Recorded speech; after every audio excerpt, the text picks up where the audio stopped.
I think I have a new lead on the Dunn case.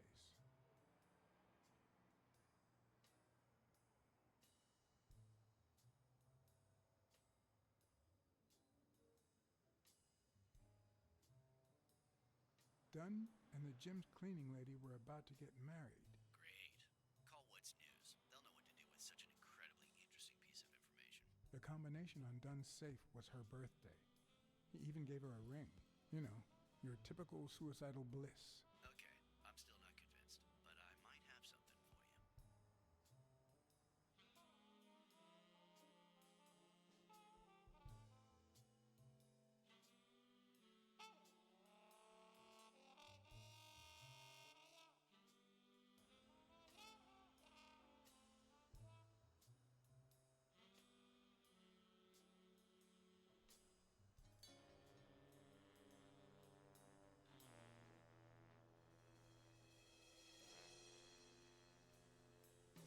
Life is often off key, like a bad song. The notes come together but feel flat, unable to create anything resembling music.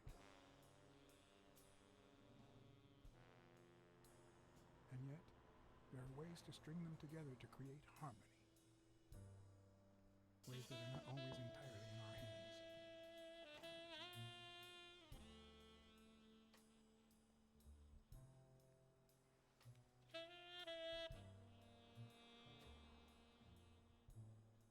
You look tired, John.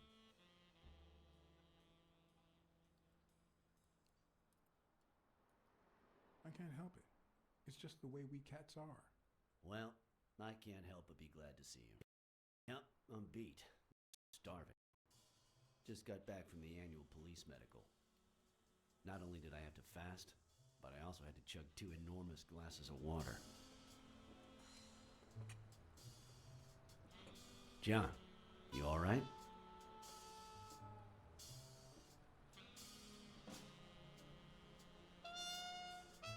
I'm always all right. Yep, that's the problem with us men. The thing is, I'd love to help you out with this case, but I can't. You know I work for the state of New York. If I had any information, I couldn't share it with a private eye. Even if it was lying on top of this table.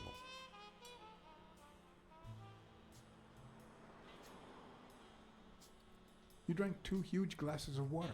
How are your kidneys coping with that? Yeah, you're right. Maybe I should go to the... If you'll excuse me.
Interesting.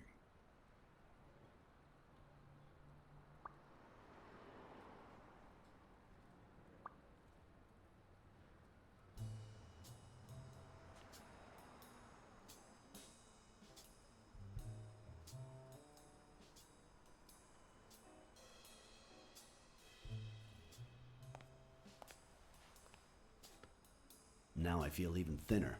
So do my kidneys. Thanks. Truth is, John, it all seemed clear to me before, but now... Please, promise me you won't take the law into your own hands. I'd like to think we're not just vigilantes. I'll try, but sometimes there's no alternative. All right. My boy John, he was fast. In any case, He got thrashed keep me last posted, week. will you?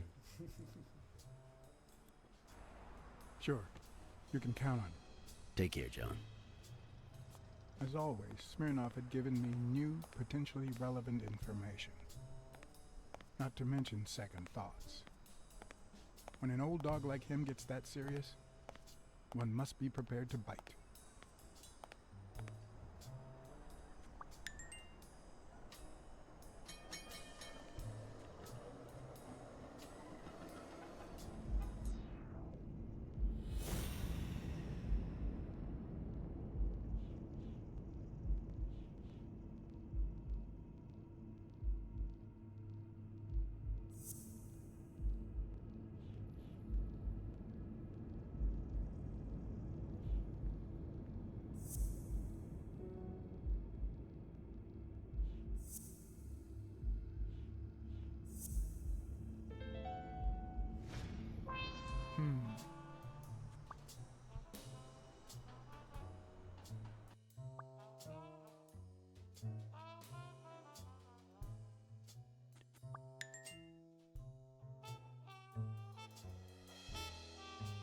I'm much taller than Dunn, and I can barely reach the noose. There's no way Dunn hanged himself. A1 visualization. Not on his own, at least.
Dunn must have punched the can while he was arguing with Yale. I Fine. guess that explains why he threatened to call the fight off.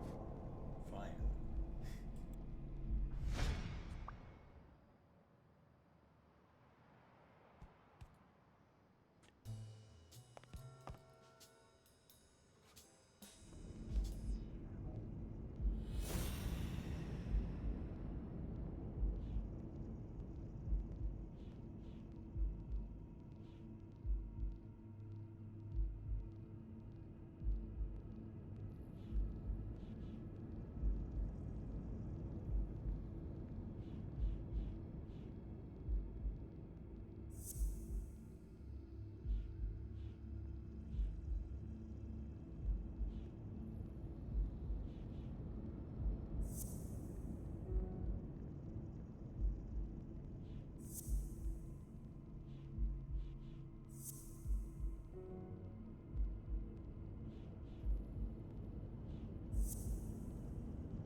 I don't know if you had a motive to kill Dunn, but you certainly had the murder weapon.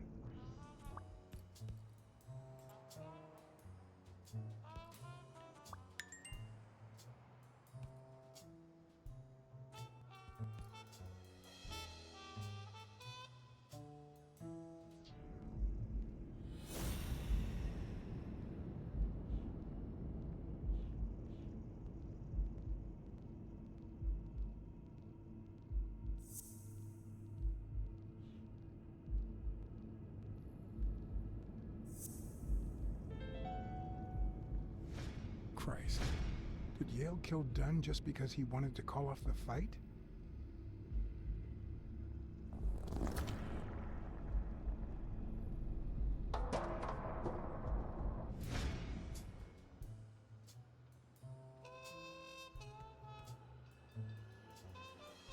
I always knew Bobby had issues.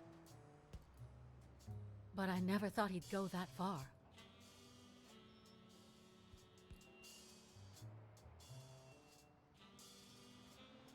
I couldn't say. In my line of work, you really shouldn't jump to conclusions. But the chest expander, the box in his locker, the marks on my father's neck. It all leads to him.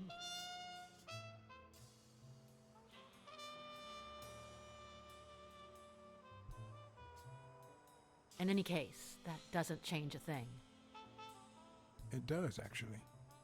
Now we know he didn't kill himself. My father's still dead, and you still haven't found Bobby Yale. Nothing has changed. Opening the safe and finding my father's will won't help us achieve anything. So please hurry. Time's wasting.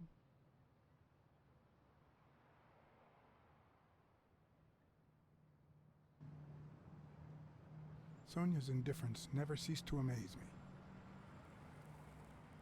But most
I ain't going front. I gotta get my get back.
Bobby seems like a nice kid, but I barely know him.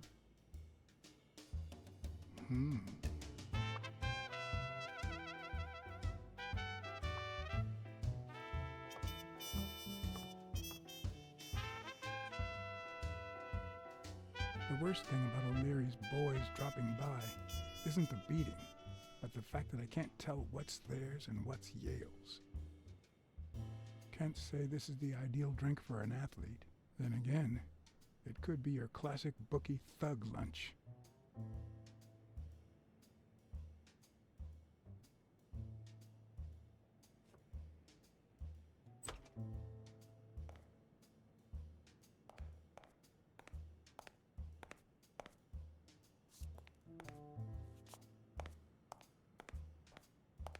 Judging by the general state of the apartment, they were leading a quiet life.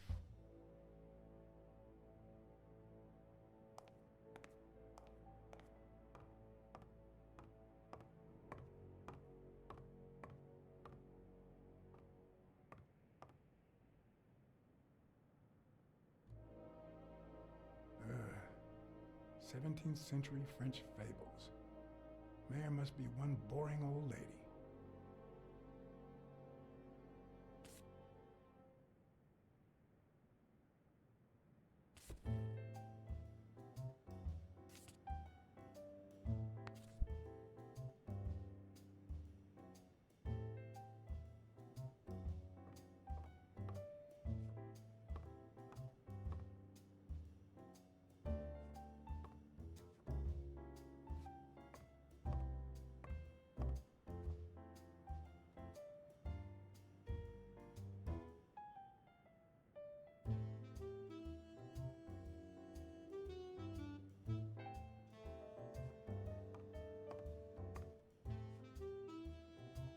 A woman's fragrance, almost angelical.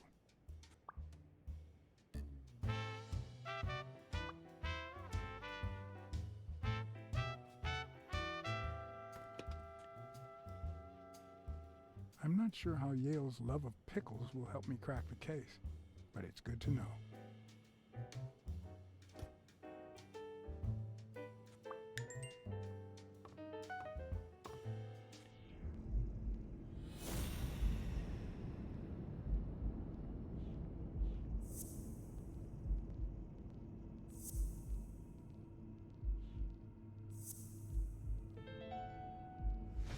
That means she's been here recently, but why?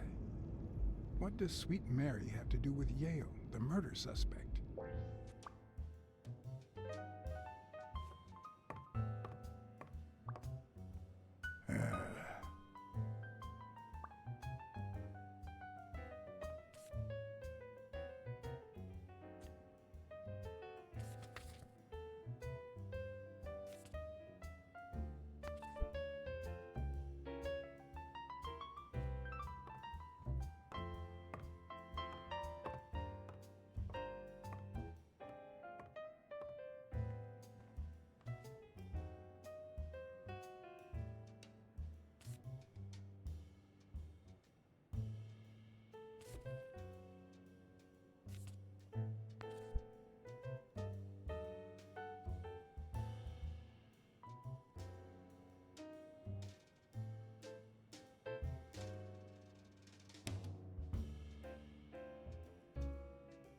So, you like your mob stories, don't you, Bobby?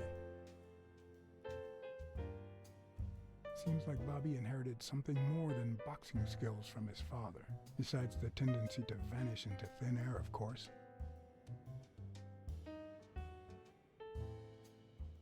Nice chain.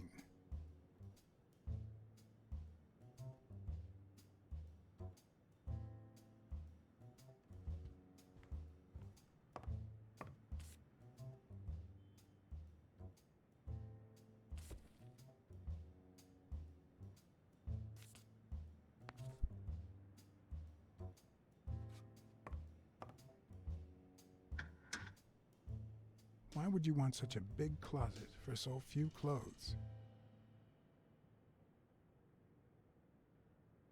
Unless someone emptied it recently.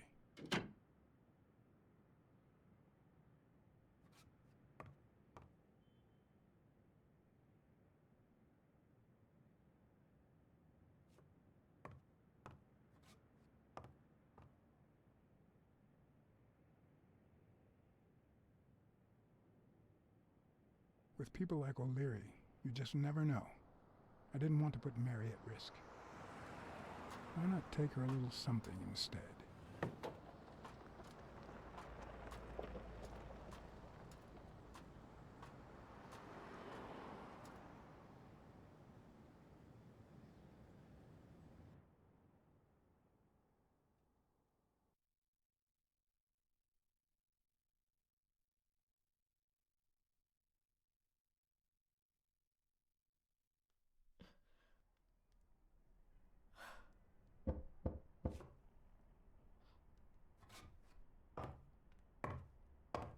I've never trusted angels. Mr. BLACKSAD? What a... Surprise? When they fall, they turn into demons. Joey told me he was going to spend the afternoon painting the gym and that Bobby would be fixing something up on the roof. So, after I found the body and called the police, I went to Bobby's place, but he wasn't there. How did you open the door to his apartment? I think it was already open. Everything is so confusing. I'm sorry, Mr. BLACKSAD. Don't be. I'm here to figure it all out.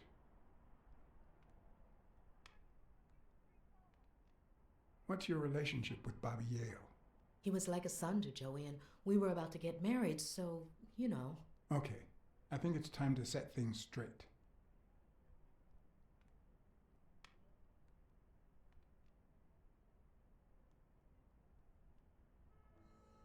I knew you were cheating on Dunn with Yale.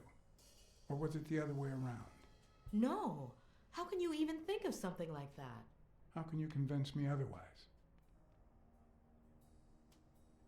I found a picture at Yale's apartment. It's you and him on a roller coaster. Care to explain, Miss Purnell? I'm not white, Mr. BLACKSAD. What? 7 of my great-grandparents were white. The 8th was black. According to law, I'm a black citizen, even if my skin says the contrary. Do you know what that means when you're born in North Arlington, Alabama?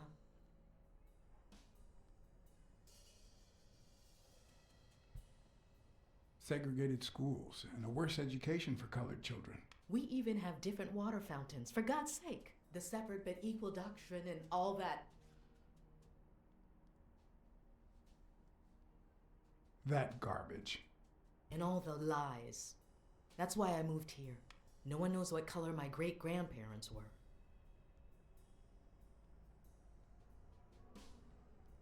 I completely understand you, Mary. Just think if you were also a woman. He's my nephew, Mr. BLACKSAD. Joe and I first started taking care of poor Bobby when my sister died. That was when he was almost 15. The 3 of us went on that trip to Luna Park. So this is where Joe Dunn comes in.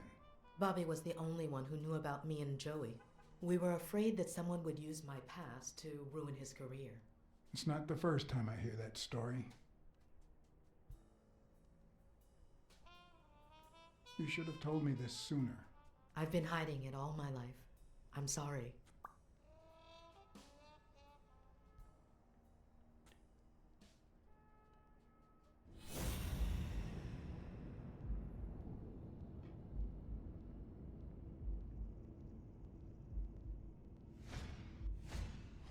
TV and radio all in one. Where will these mad times lead us?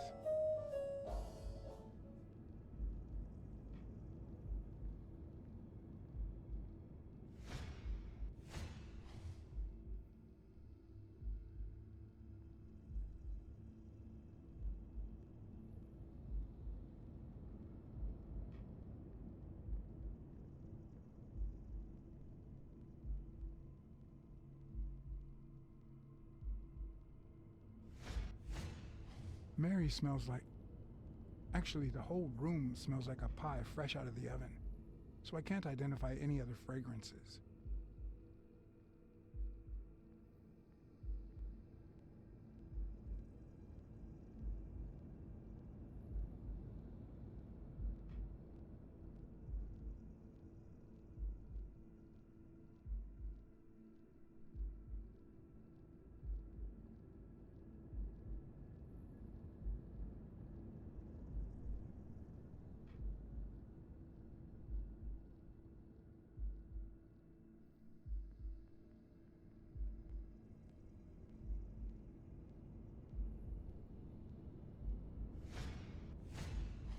fresh out of the oven. The whole room smells like pie.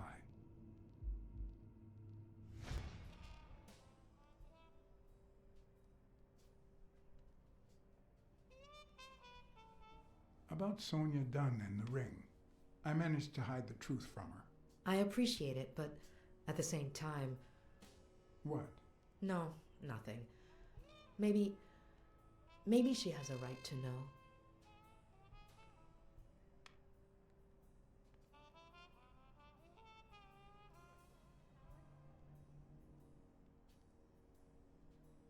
Are you sure you don't know where your nephew is? I've looked everywhere. He's nowhere to be found. Don't worry. I'll find him. Thank you.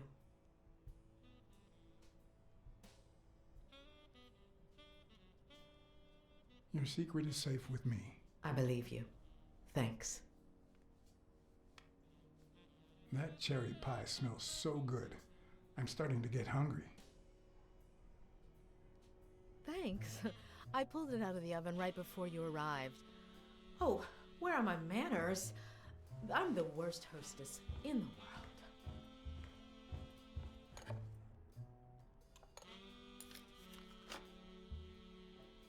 Let me go get a knife from the kitchen.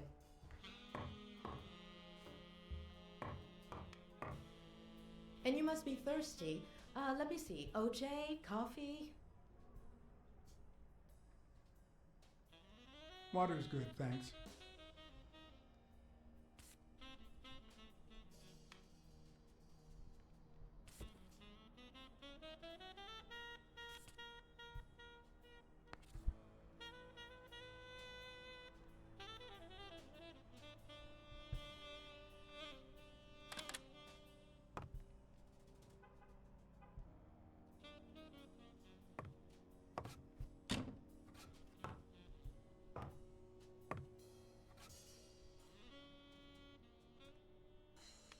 Sorry, I was going to help you with that.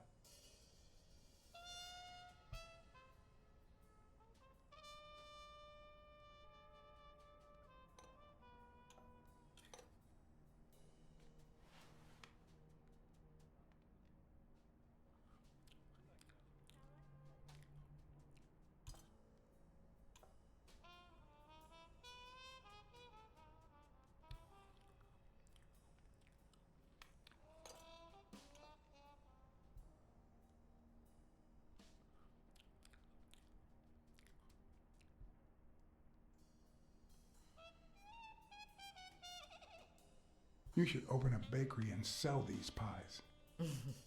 Thanks. Joey used to say the same thing.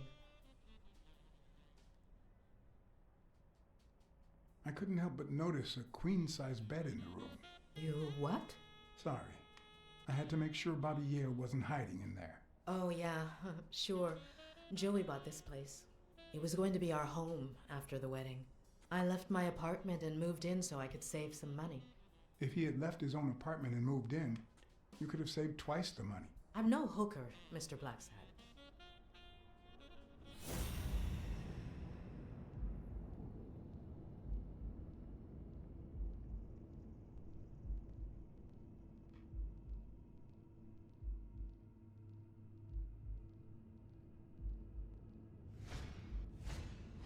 Now that there's almost no pie left, the scent has also disappeared. Interesting. Now Mary smells like a huge dog. Mary, when are you going to stop lying? I know your nephew is here. I can smell him. What? No. I already told you I don't know where he is.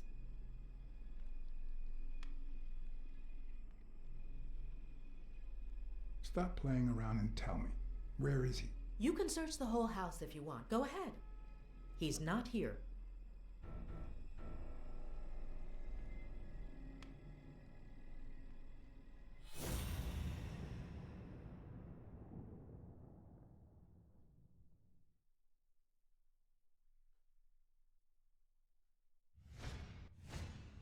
Wait a minute. She's not the one who smells like that.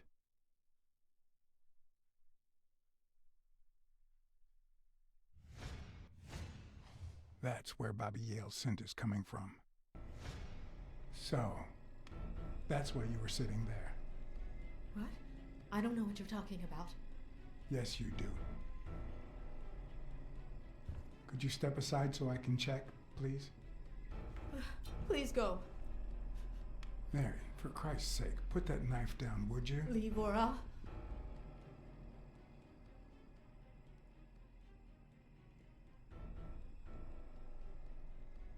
Mary, please, calm down. I mean it. I don't want to hurt you. Leave her alone! Bobby!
Think about Mary, Bobby. Don't even mention her name!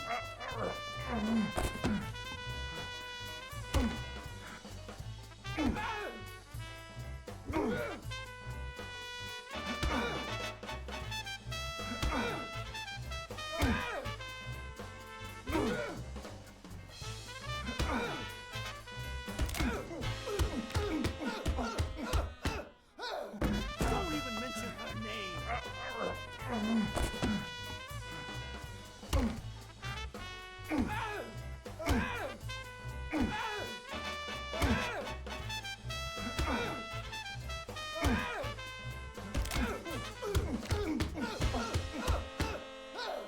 What's happening? What is happening?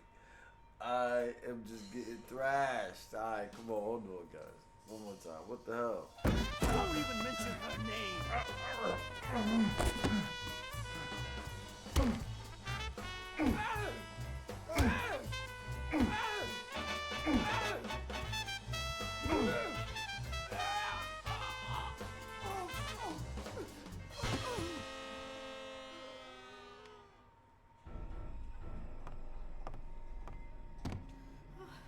Bobby! Call an ambulance. Do as I say. Go on, call an ambulance. Do it now.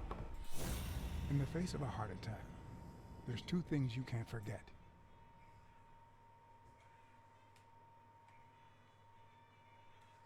Okay.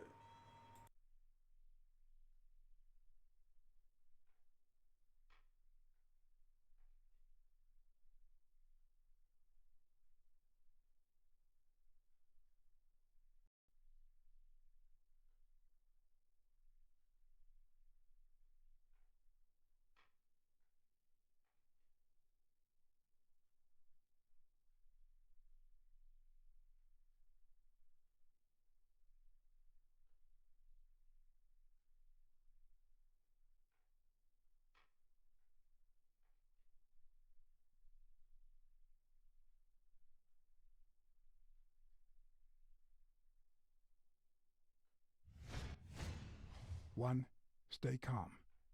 2, 1 chest compression per second. 1 Mississippi. 2 Mississippi. 3 Mississippi. 4 Mississippi. 5 Mississippi. 6 Mississippi. 7 Mississippi. Bobby! Oh, Bobby! Look at that. After he tried to beat my ass, I saved his life. Look at that. Bobby! Thank you.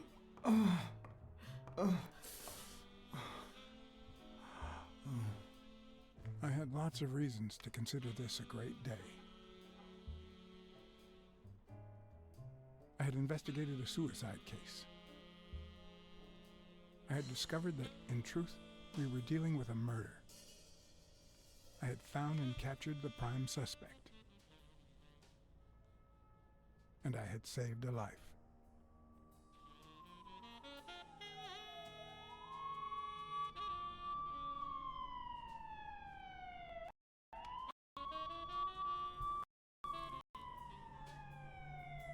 And yet, everything in me screamed it was wrong.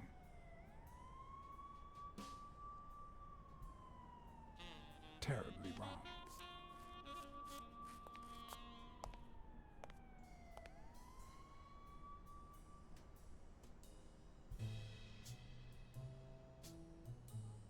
Hey, Animal, you caught that yesterday on the last episode. In part 1, you caught that. You said, don't trust that.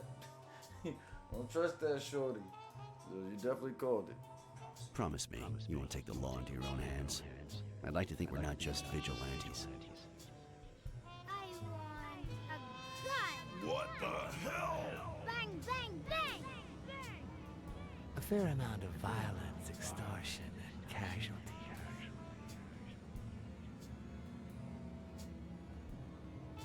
I hate detectives. Bang, bang, bang! You're dead meat, cat. That you, Smirnov? You seem agitated. Nightmare?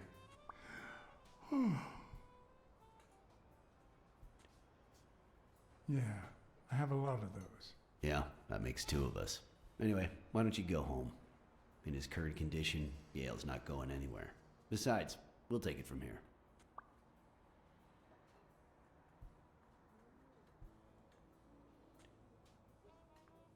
Who is that? Can we trust him?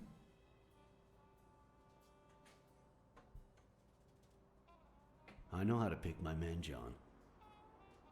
You? I'm not so sure. I asked you not to get involved, or at least give me a heads up.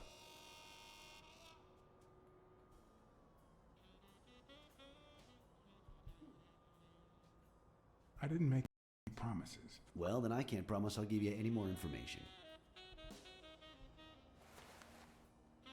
Anyway, what's done is done. Nah. I ain't popped the rhino yet.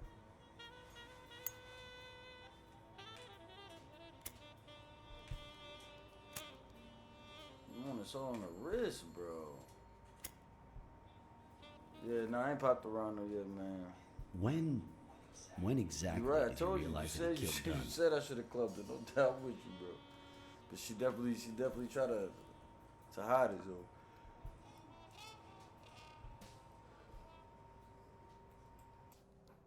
Out of sheer curiosity. I'm a cop after all.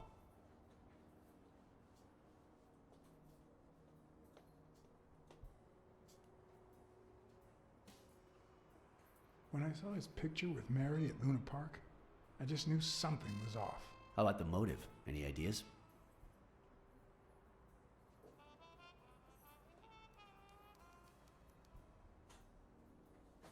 I know Dunn wanted to call the fight off after something Yale did, but I still don't know what. In any case, hopefully Yale will tell us more.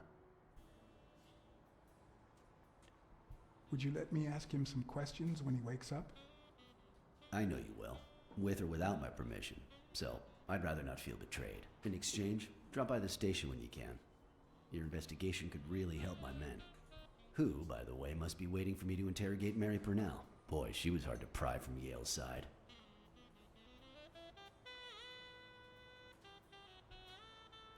Don't go too soft on her. That girl's quite the liar. Will do. Come on, John. Thanks for the advice. It's the black side. Let's go. And as for you, go get some rest. God knows you need it. Think sleeping? Tell the nurses to see yours. You look like a film detective in his last scene. I'm afraid this film isn't over yet. For your sake, I hope you're wrong. You're in charge now, officer. Oh, okay. I'll send you relief in 6 hours. Understood? Doctor, Who are... Oh, detective. Congratulations. You fared pretty well against that kid. Better than most would have. Now, if you'll excuse me...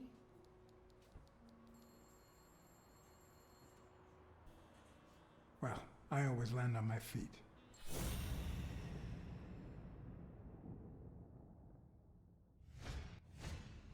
We, as a society, simply don't trust reptiles. But that's not the real problem. The real problem is our extended belief that there's logic to that distrust, that it's natural and well-founded.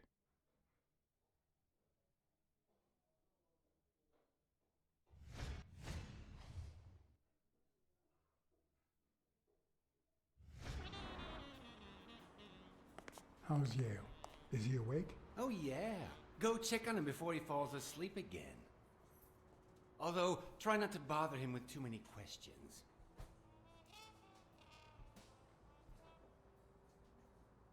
What's his current condition? It's too soon to tell. He did have a heart attack after all.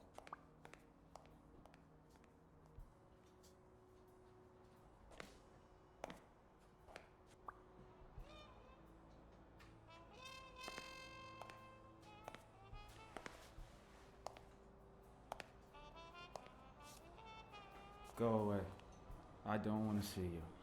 The doctor told me to sleep. I rarely get to interrogate a suspect with his guard down in a place as quiet as this. Getting the chance to study his body language with no distractions is a rare gift.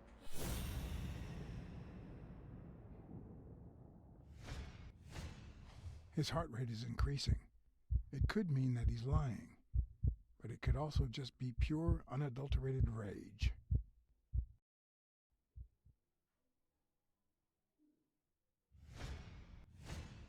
He's looking straight at me. If he couldn't hold my stare, I'd think he's lying, but that's not the case.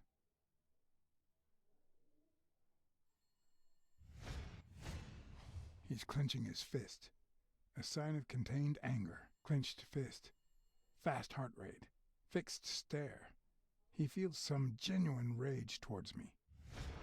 I'm sorry you don't want to see me, but I saved your life, son. Maybe my aunt feels gratitude. I certainly don't. Luckily, I just got my medication. I'll be snoozing soon. All right, I'll just cut to the chase.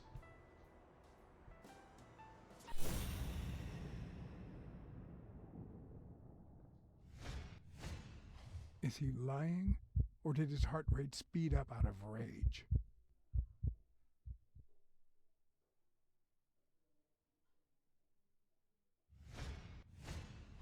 He can't look me in the eye. I'd say he's lying.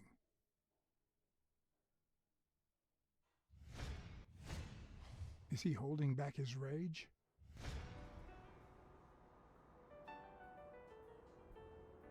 Who killed Joe Dunn? What? Are you trying to confuse me? Joe hanged himself.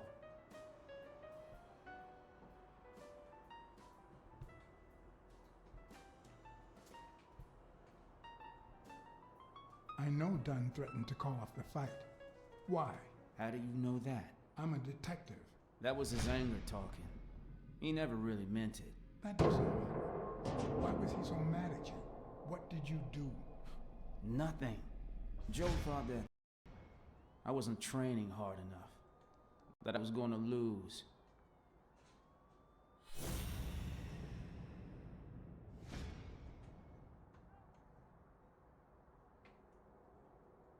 I know the murder weapon was yours. What?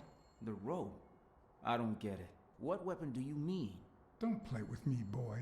The chest expander. An expander? I've never had one of those. All right. Let's just say that I believe you.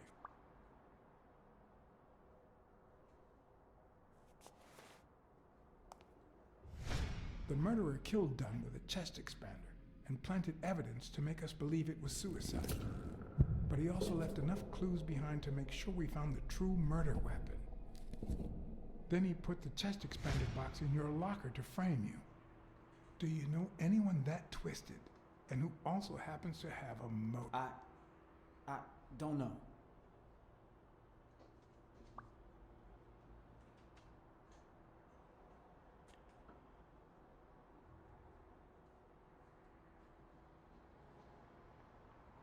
Desmond O'Leary certainly seems twisted enough. Did he have anything against Dunn? I'm not sure if they knew each other. At least not in person. About a month ago, Joe kicked one of O'Leary's men out of the gym. He was trying to give a business card to... James Giambi. Yeah, exactly. Did Jake tell you about that? Something like that. What about Frank Cassidy? Do you think he has a motive?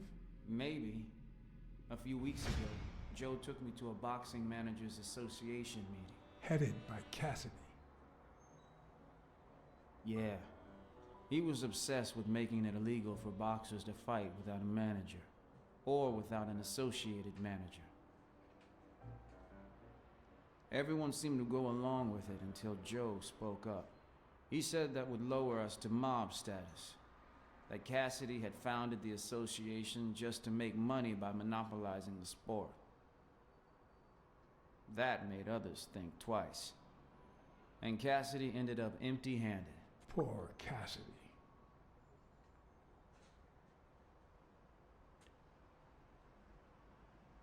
Maybe it was... What am I saying? Jake could never pull off something like that. Nothing. Never mind. What about Sonia Dunn? Sonia? I doubt it. She's odd, but she's his daughter. I've seen worse, believe me. BLACKSAD. I think I owe you an, You know, my father disappeared when I was 6, right after winning a fight. We never heard from him again. Do you know what that does to a kid? Who knows where I'd be if Joe Dunn hadn't been in my life? Even when I lost my way and put a gun to his head years later, he still took me under his wing and managed to steer me in the right direction. And now that he's gone, you're risking your life to find his murderer. Thanks.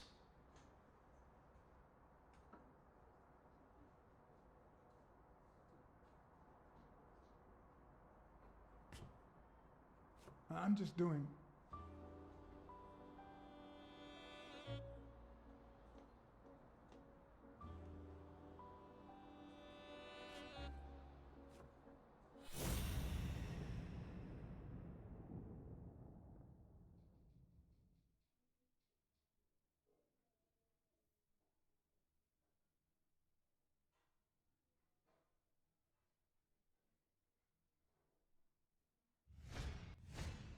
Is that eye movement normal?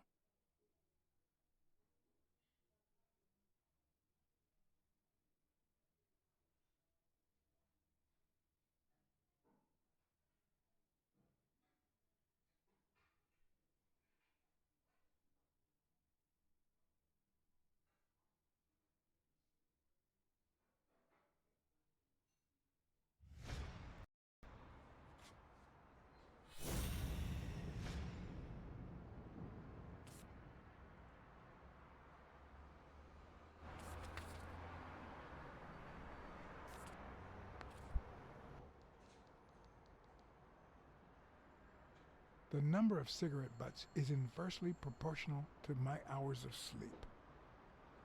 Ah, damn.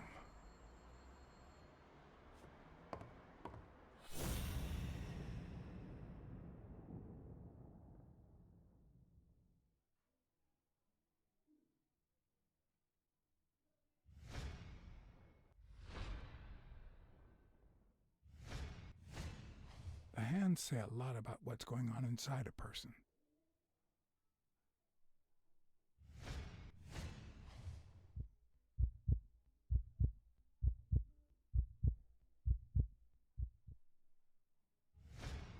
He seems restless. Should I tell someone?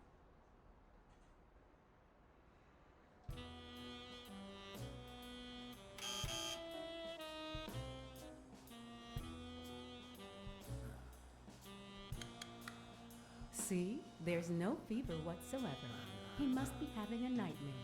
Are you sure? Wouldn't you have nightmares too after what he went through yesterday? I know I sure wouldn't sleep. If that's a nightmare, he only has himself to blame. Oh, the poor thing. Do you know what my nightmare is? It's that witch I have to work with. Oh, good thing she's got trauma surgery at 12:30, but I wish it were a little sooner, you know? Anyway, thank you for letting me know. And for bringing him in. You don't know how excited I am to be involved in a criminal case. It might not be important, but I need to take a look at his medical report.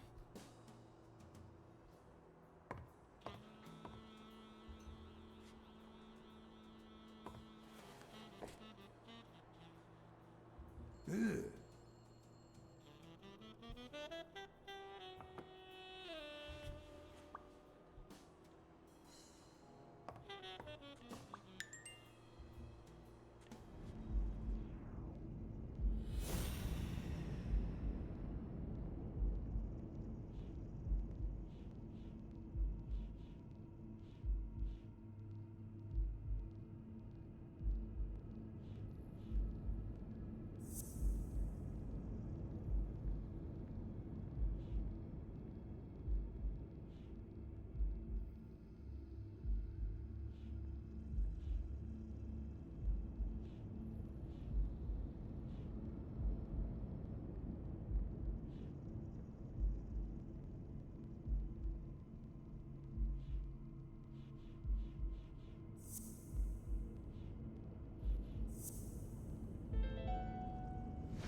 No, the footprints don't match.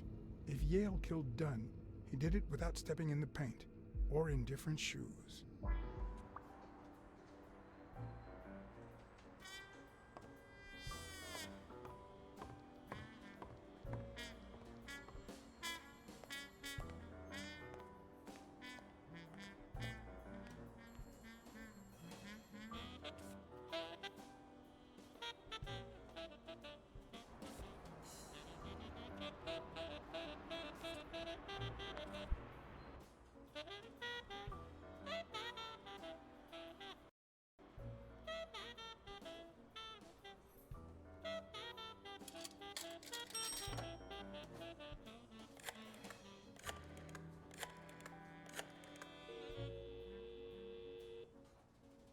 Dunn's Gym.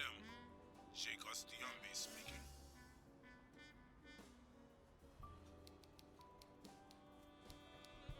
Jake, it's BLACKSAD. I just wanted to... I have work to do, John. Call you later. Ronald, get on that ring!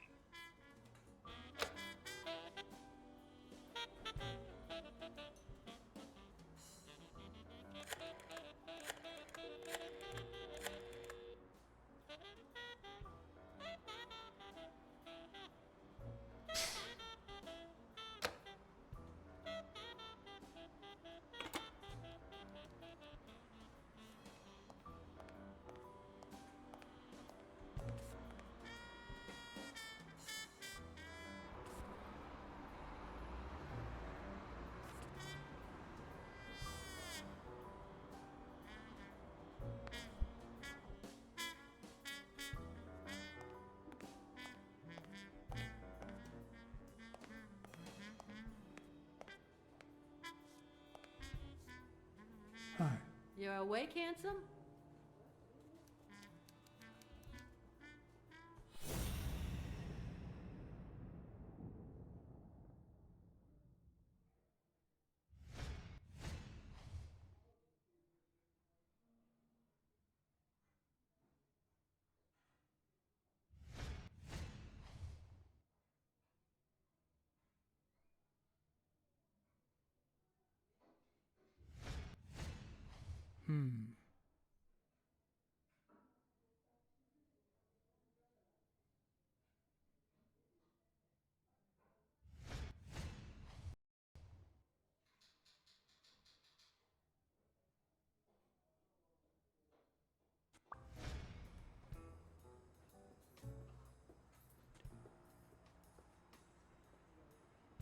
They ran several tests on Bobby Yale last night after admitting him. Have the results come in yet? No, I don't think so, handsome. I'll take a pack of Morley's, please. Honey, get me a pack of Morley's for Mr. Handsome.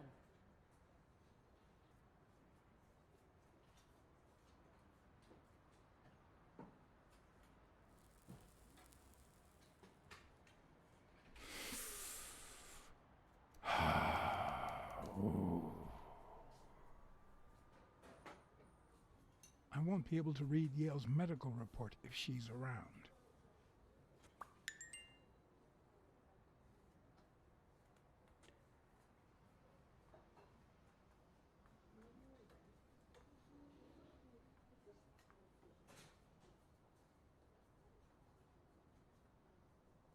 I won't be able to read Yale's medical report if she's around.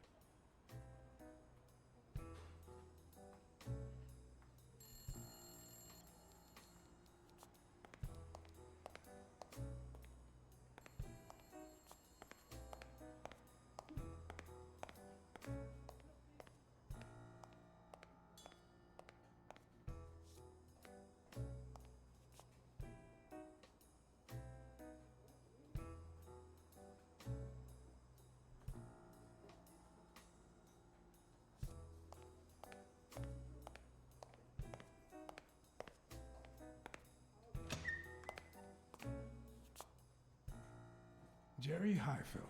Long time no see. BLACKSAD, I didn't want to wake you. How's the boy? Asleep. I hope he recovers in time for the fight. I got tickets. Although between you and me, he doesn't stand a chance. It'll be a fun bout, nonetheless. Not like this. God, this is boring.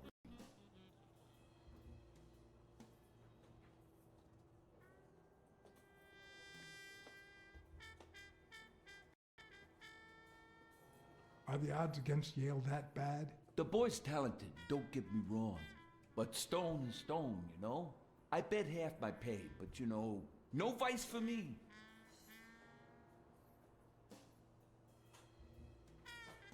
You say you've got a good job, and yet you're bored. Well, it's just a figure of speech, really. I like my job.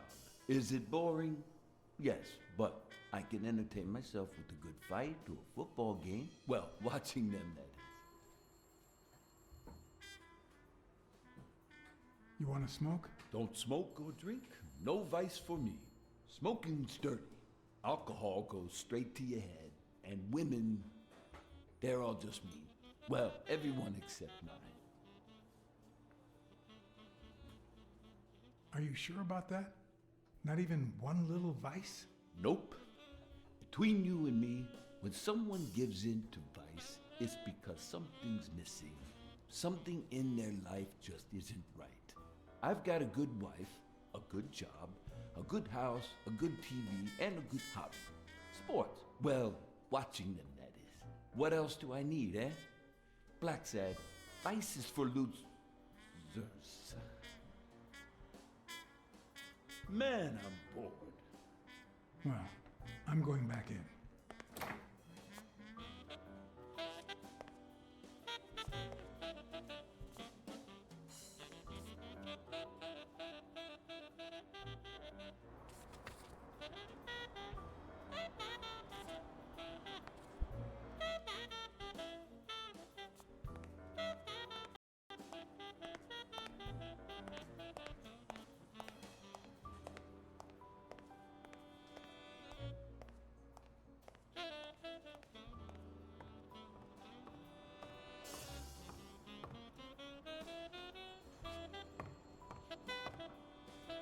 I need to take a look at his medical report. Something's wrong with him. I need to find out what.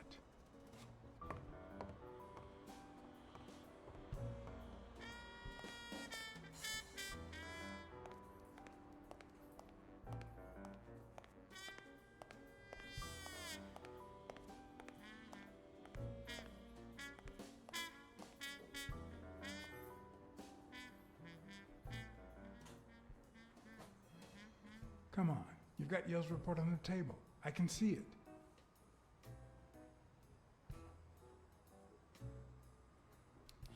Well, that's that.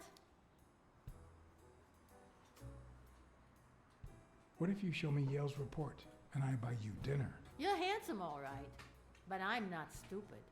I won't be able to read Yale's medical report if she's around.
I need to get my hands on his test results.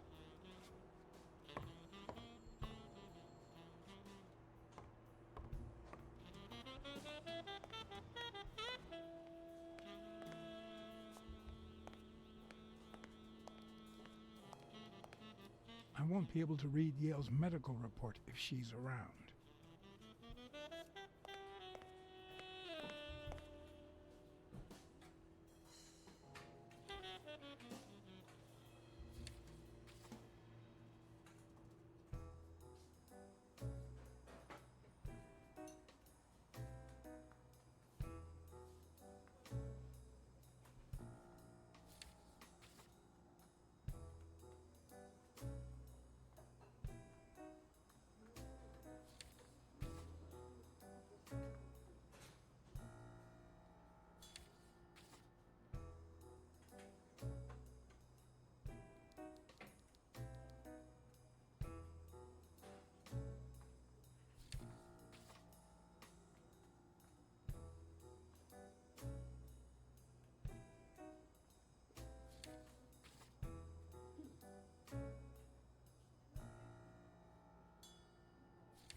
It seems like the Doe nurse will be assisting Dr. Talbot during his 12:30 surgery. In 4 hours. Could I get them to operate any sooner?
Sherry speaking. Get Dr. Gregor Talbot, please. Yes, 1 minute. No, actually, Dr. Talbot won't be in until 12:30 according to my registry. Can I ask who's calling, please?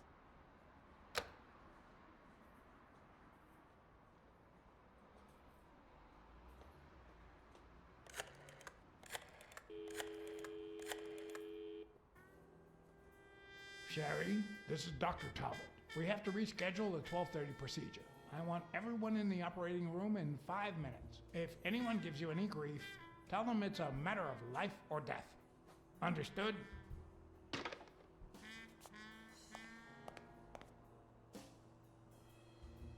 A matter of life and death. A matter of life and death. You gotta be kidding me.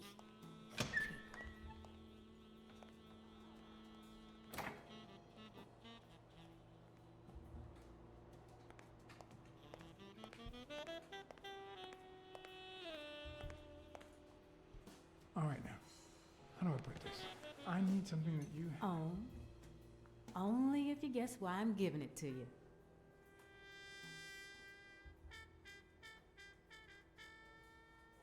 You want to help me solve a criminal investigation.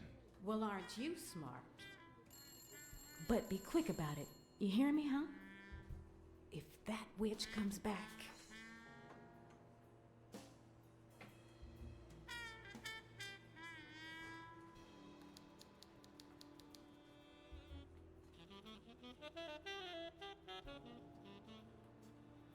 What?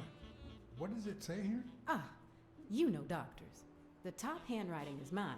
Let's see. Extrasystole and dehydration caused by panic attack. Extra what? You know, arrhythmia, like skipped heartbeats. What about this here? It's a good thing I know that Mr. Yale is in Dr. Ferguson's hands. Otherwise, I'd be worried. Hey, no means no, miss. You really don't know who I am, do you? Miss, I've got orders. And the fact is, those orders say that... There you are, Miss Dunn. Huh? Tell him, BLACKSAD. I can't get through that thick skull of his. You see, Highfill,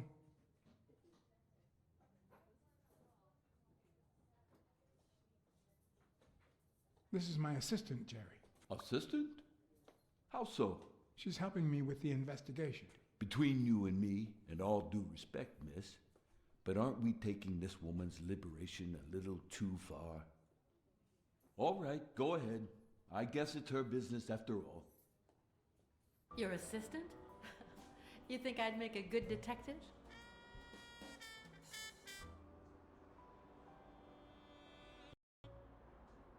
Indeed. You're cold and cunning. Two of our hallmark traits. I see tact is not one of those traits. Anyway, you did your job. I'll send you a check the day after the fight. You can leave now.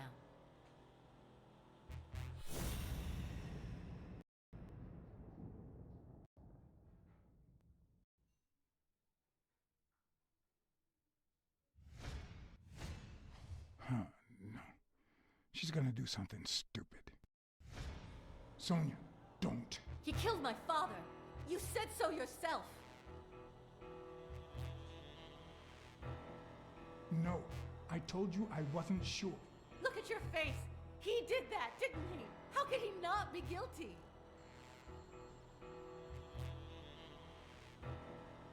You can't take justice into your own hands. Believe me, it will haunt you as long as you live. Shut up. None of that matters. How could he not be guilty?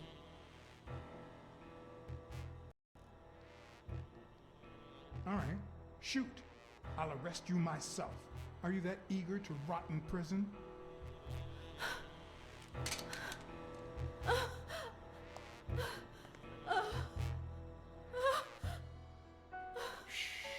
It's okay. BLACKSAD, you a little smooth. Just terrible.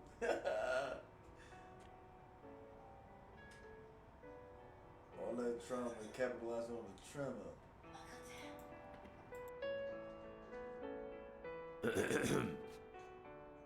Uncle Tim! Sweetie, I came back from Los Angeles as soon as I could. I told you not to rush back. Come on now, honey. Aren't you going to introduce me to your friend? No, this is John BLACKSAD, the detective who found Bobby. Oh, so this is strictly professional. I thought you had some good news for your uncle. No, Uncle Tim, don't be silly. Don't be silly. Look at you. Smart, educated, as dazzling as the brightest of stars. Every single man in this city should be at your feet.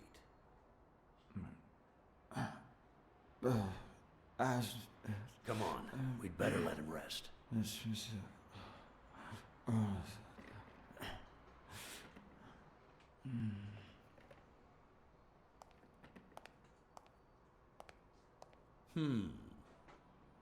I see.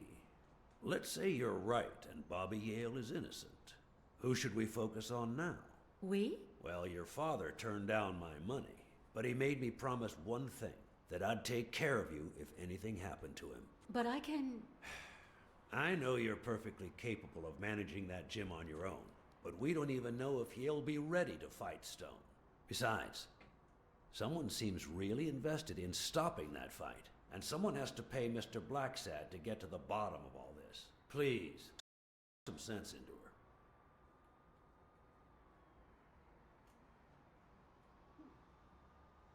It's your life. As much as you love your uncle, it's up to you to decide whether you want his help or not. BLACKSAD, I was just starting to like you. All right. Thank you, Uncle. Thank you so much. All right, stop crying or you'll ruin your makeup, honey. Now fix yourself up and I'll buy you some breakfast. Wait, my purse. I'll get it. It must be... BLACKSAD, wait a minute. I think she needs some time alone, just like you and me. Listen, boy, do whatever it takes to find Joe's murder. Whatever it takes. If things get messy, don't worry. I'll clean them up. Deal? I'm not a vigilante. Well, suit yourself. Just get that ball to the end zone. No. Are you telling stories about the great iron arm again? Wait a minute. Of course. The Milestones quarterback. Tim Iron Arm Thorpe. It's a good thing folks usually recognize me sooner. BLACKSAD, you coming to breakfast? I'd love to, but I have to go ask for a favor.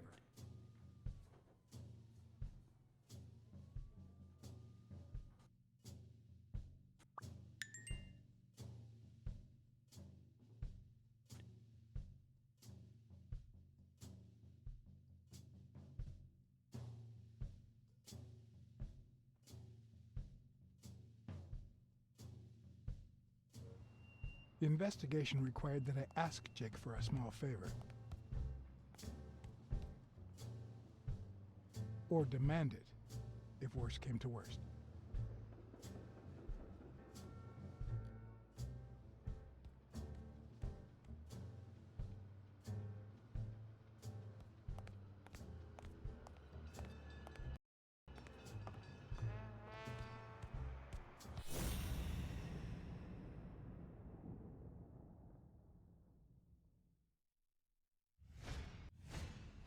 He's been training with those same shorts for who knows how long.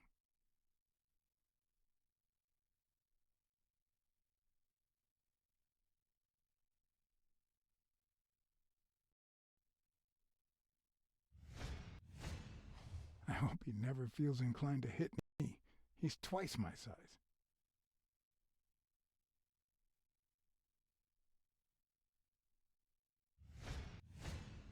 Not the smartest cookie in the jar, nor the most tactful. But do I trust him? No. Do I consider him a friend? Yes.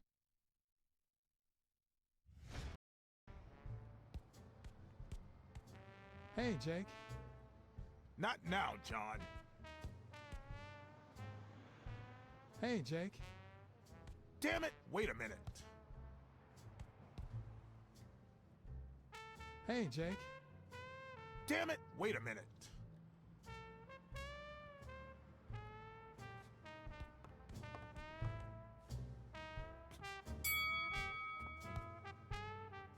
All right, that's enough.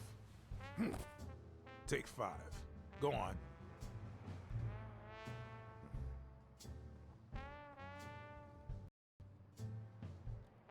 What, John? What's so important?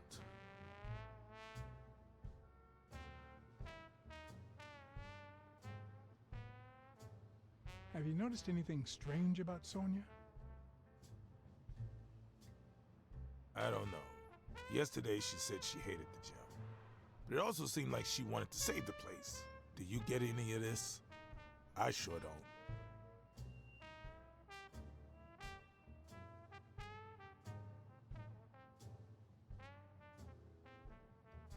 It might not have seemed that way, but she loved her dad.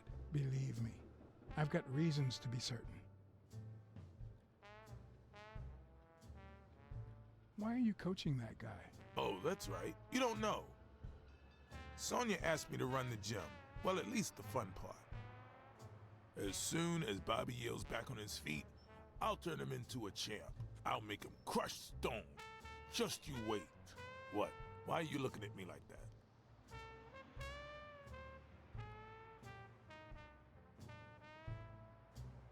Is it the first time you coached anyone? Yeah, but you think I can't do this, don't you? Well, screw you. We'll win that fight. Could you tell me where Old Erie's headquarters are? What for? No. You could get me into trouble. No way.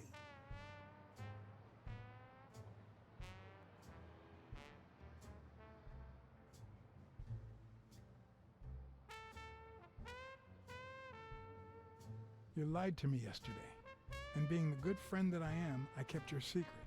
You owe me. I don't think I'd keep protecting you if we weren't friends. Although, if we were friends, you wouldn't hesitate to help me. Tell me, Jake, are we friends or not? Damned cat. All right. O'Leary's hideout is in the basement of a Chinese restaurant. But I don't even know how to get in. Well, I'll see you tonight. Wait, were we supposed to meet? Of course. Your place, 11 p.m. See you there. Ronald, the break's over. After 30 hours of work and several beatings, every bone in my body ached for a bed. Now it's my turn. So I went home to recharge. Because the night ahead was bound to be promising.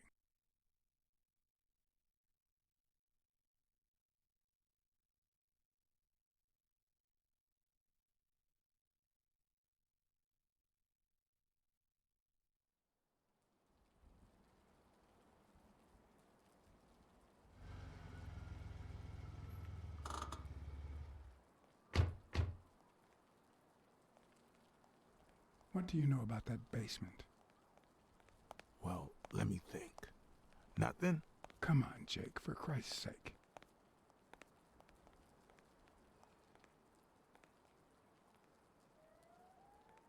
I'm running out of threats to get you talking, Jake. And frankly, I don't want things to get violent. I've come to get O'Leary several times, but they always make me wait in that dining room. One day it was so late that the restaurant was closed. They made me call from a payphone in that alley over there to let them know I was here. A few minutes later, O'Leary came out the back door, that red one there. All right. You stay by the payphone. Wait till I'm inside. If you see anyone, call the same number you did that one time. Let it ring twice and hang up. Got it? Screw you. A promising night indeed.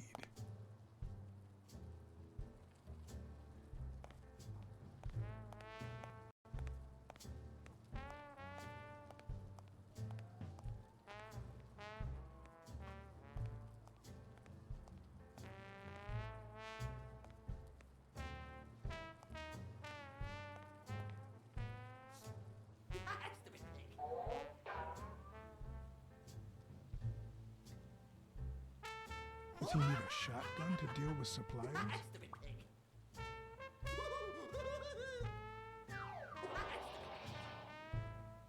Would he even notice if I got in?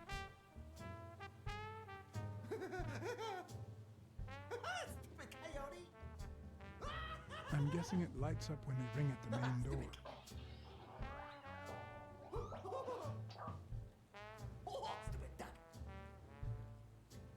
Maybe it leads to the basement.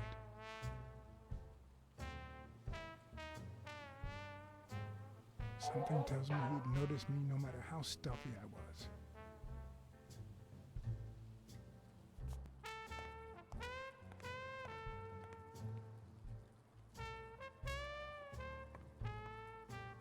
No. Plan will only work if O'Leary doesn't know I've been here.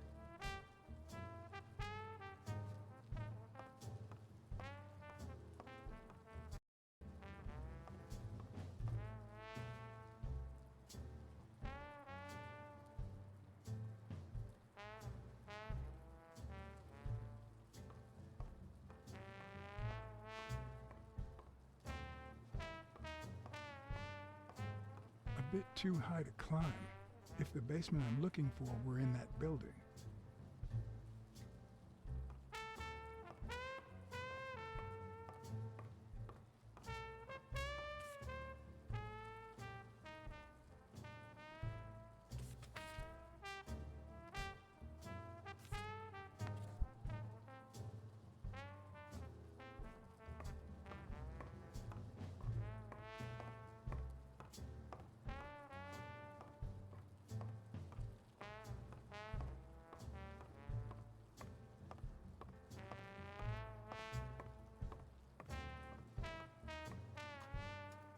If I'm right, could it be an elevator shaft? How does this thing open? If only I could reach that box.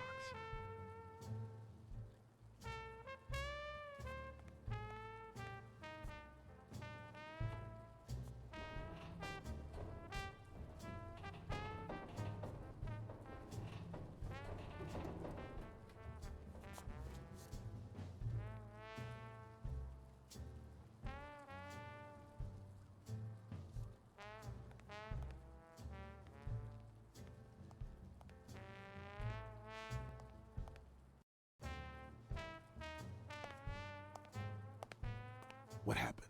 Should we run for it? Do I look like I'm in a hurry?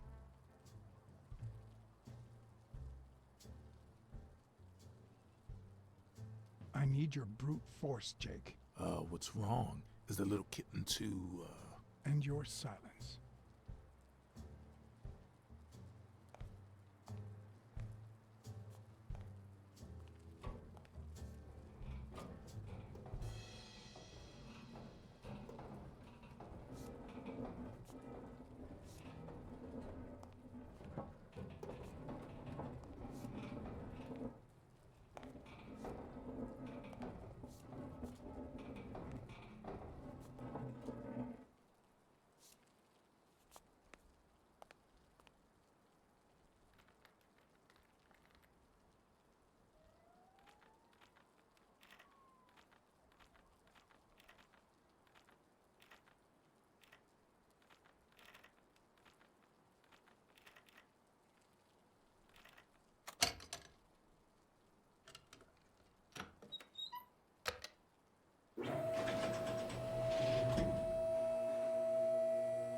There are questions we only ask ourselves when it's far too late.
Some answers only come to you when it's far too late. Who's there?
Why do they have so many paper notes?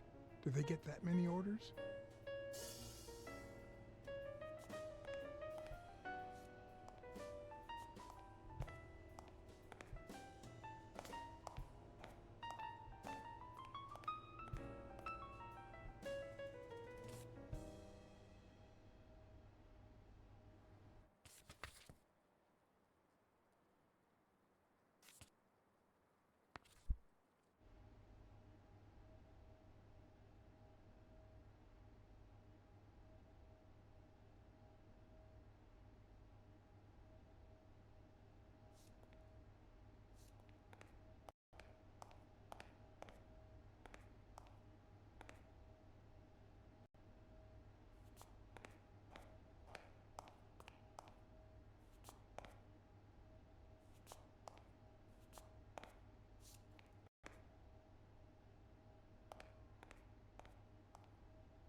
Good thing the TV was louder.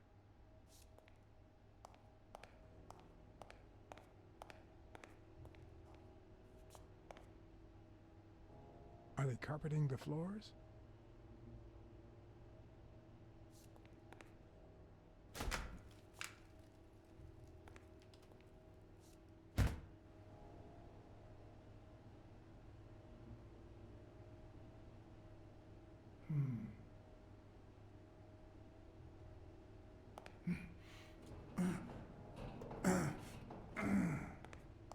It won't budge. Huh. I was expecting some frozen bodies.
Huh. Looks like those colorful notes weren't restaurant orders after all. There's one on each table, except this one.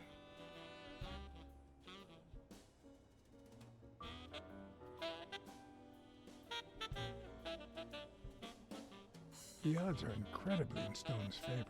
I guess that he's the reigning champion, and Bobby Yale is just a contender, but maybe word got out about his condition.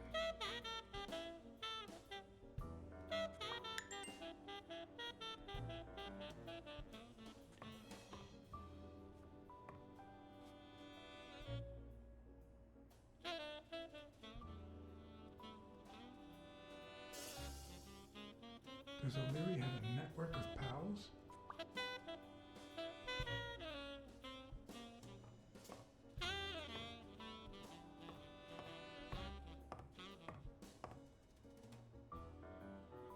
Wow. I didn't realize you could place so many bets on a single baseball game.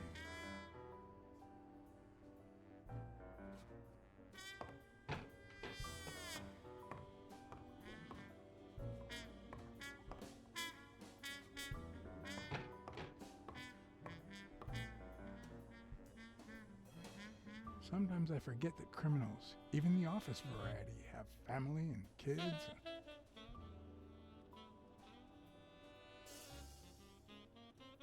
Anyway, maybe things aren't so bad on the dark side. 16 days until the fight. A little thingamajig that adds on its own. What'll they think of next?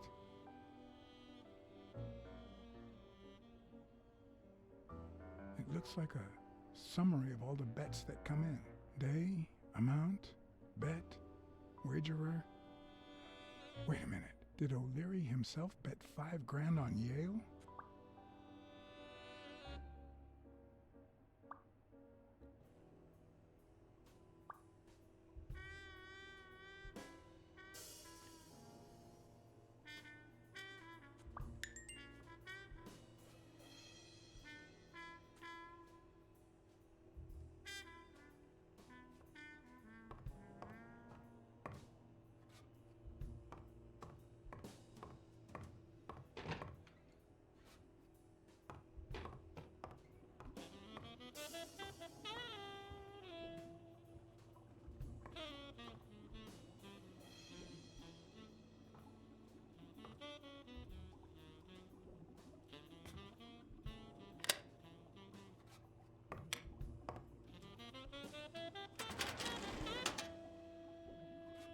The painting concealed file after file of celebrity reports with all sorts of shady information, ranging from S to Z.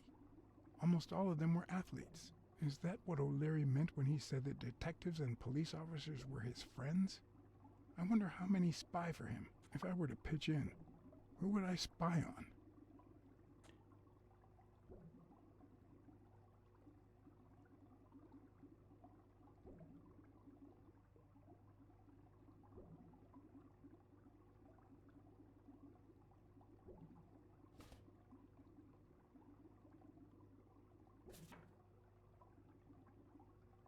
Thorpe had been a rising football star before the war, which he came back from with honors and decorations. After the truce, he resumed his career. He won 3 season trophies and a couple of MVP awards. He retired after an accident that left him paralyzed from the waist down. He started his own sports advertising agency 4 years ago, but according to the files, O'Leary hadn't even tried to corrupt him.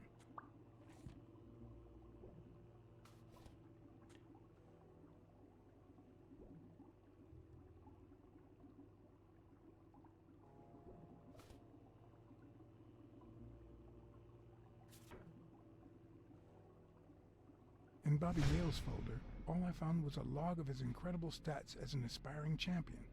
20 victories, 16 by knockout. Although, at the end of the report, someone had underlined one word several times: untouchable.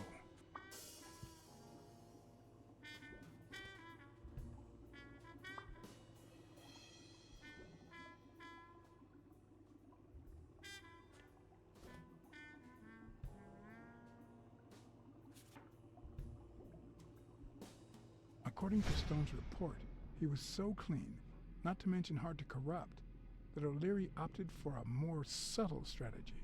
Apparently, when he broke up with the tennis player Helen Moore, he set her up with Stone. Lucky for him, they hit it off. As I put away the report, I stopped in my tracks.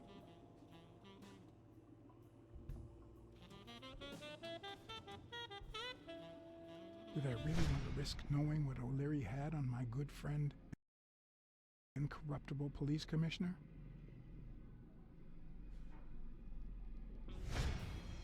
I sighed in relief.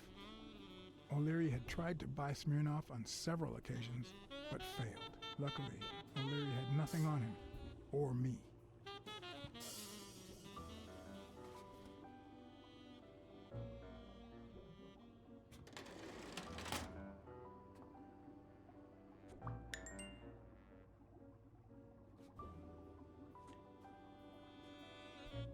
Could that be Ireland?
Strange as it may seem, the reports reveal that O'Leary had hired Jake as a bodyguard precisely because he was absolutely clean. Apparently, he liked to surround himself with honest people when he mingled with the high society.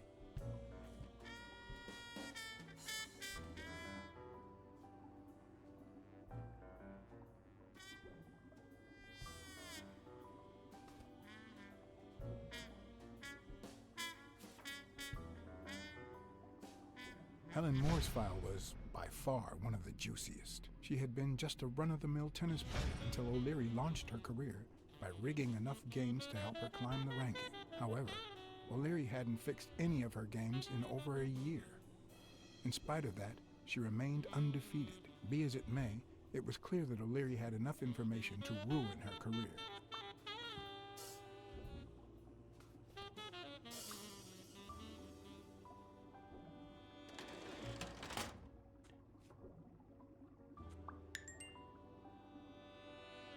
I'd say that's Ireland too.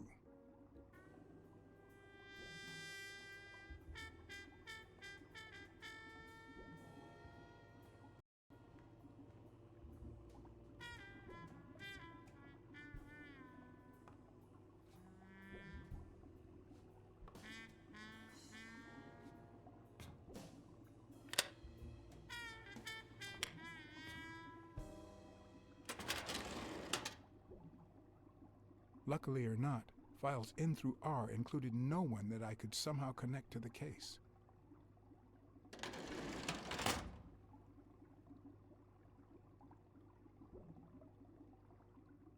Ireland, of course. This guy's obsessed.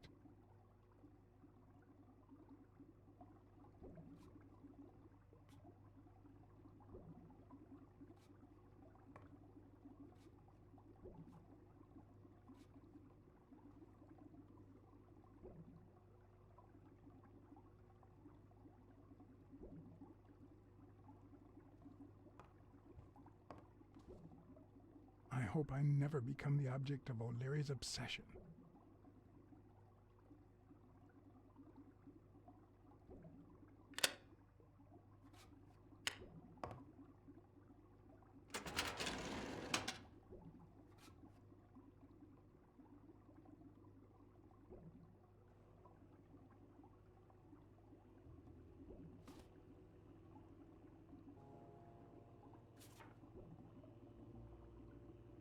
Cassidy's report was possibly the longest among all of O'Leary's files. Apparently, their rivalry went way back. So much so that they spied on each other in the most unthinkable ways. At least I was able to confirm what Yale had told me. Cassidy had threatened Dunn after he refused to join the managers' union.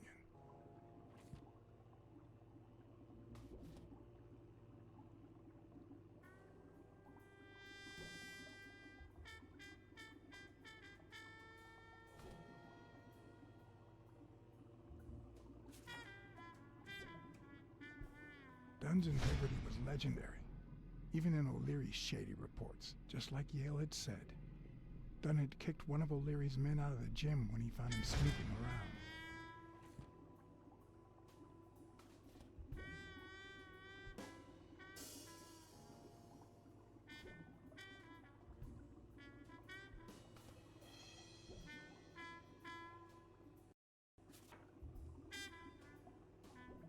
The report on Yale's father was the shortest of all, since only his name was left. Why?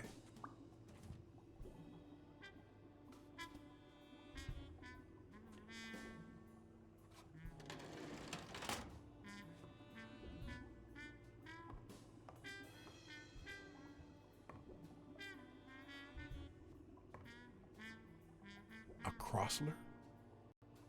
The good news is, I don't need lockpicks to open it. The bad news, I didn't bring explosives.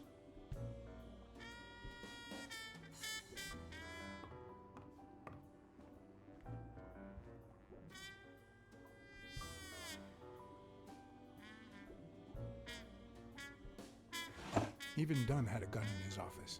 O'Leary couldn't possibly be the exception. Dunn had $200 in his safe. O'Leary had about $20,000 in a drawer.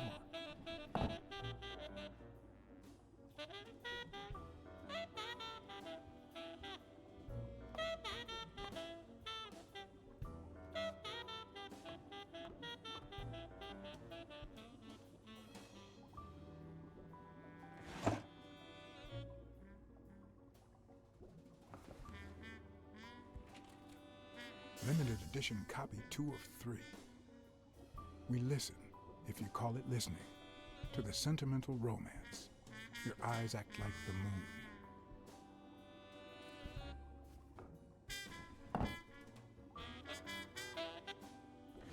If they're not together anymore, why does O'Leary keep so many pictures of romantic moments with Helen Moore?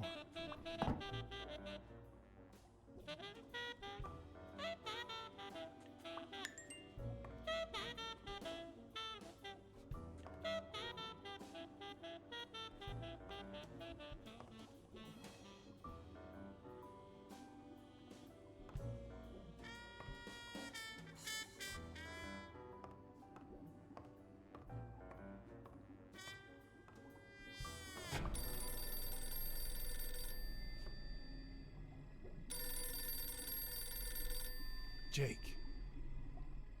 Someone was coming. Are we or are we not exemplary workers, Jake? Here it is, middle of the night.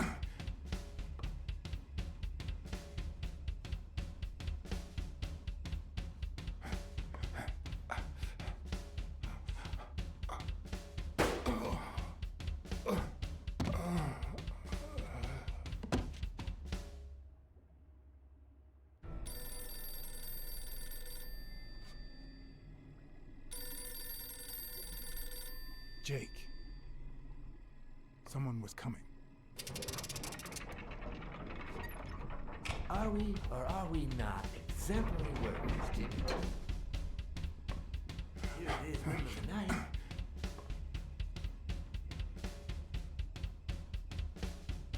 And we're working extra hours.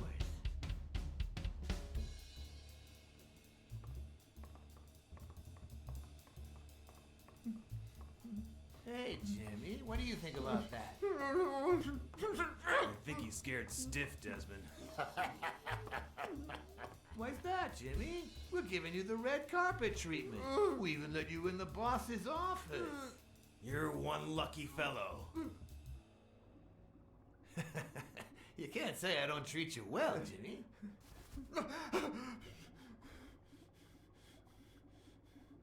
Yeah. Speak, you moron. Yeah, very well. Why are you... Shh. Calm down.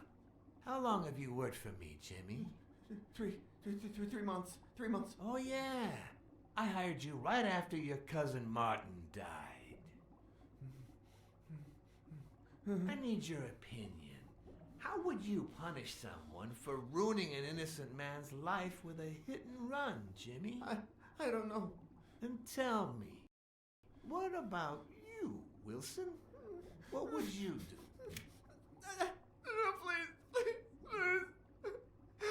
I didn't do anything. I swear. He was a good guy. Of course, you already knew that. You knew him better than me, right? He was my cousin. That's why I hired you, Jimmy. You see, Martin was a dear friend. And his widow said you were a nice kid. That you do a good job. And you needed the money. And I have a soft spot for those in need. Please. But, you know what? I talked to her just yesterday. She told us you did some naughty things to her with that gun, Jimmy. No. That's no way to treat a widow, is it? She's lying. Why would I do that? What about the kid? Are you so sure you know how long a kid can hold his breath? With his little head inside a toilet bowl? Son of a bitch. I didn't want to. It was his idea. Selfishly, I was glad I hadn't risked my life to save Jimmy. Maybe not even someone like him deserves to die. But one could also argue that I didn't deserve to die for someone like him. Who's your boss? Give me a name! Cassidy. It was his idea. He said you'd hired me if I'd managed to scare the widow, and I just... All right. Let's just... calm down now. It's gonna be okay.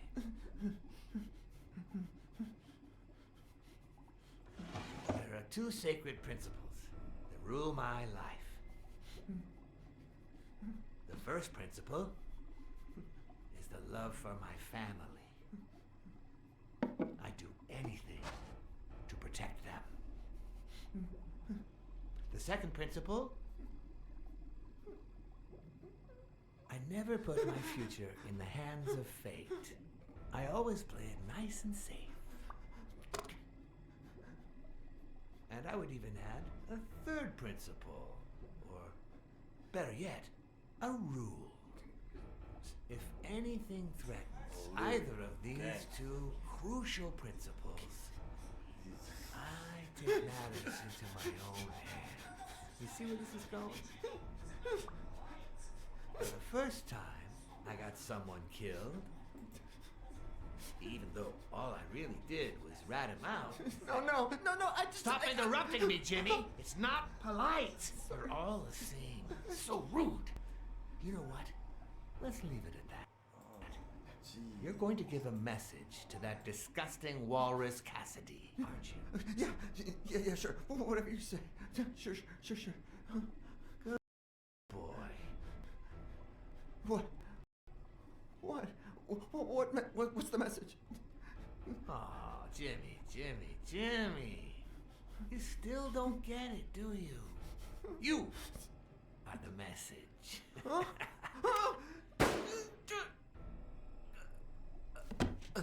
Come on. Wrap him up.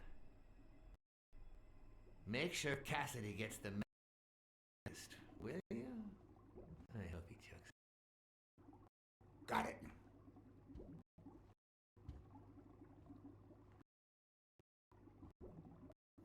Where are you hiding, little sheep? Once again, you didn't get to hear the end of my story.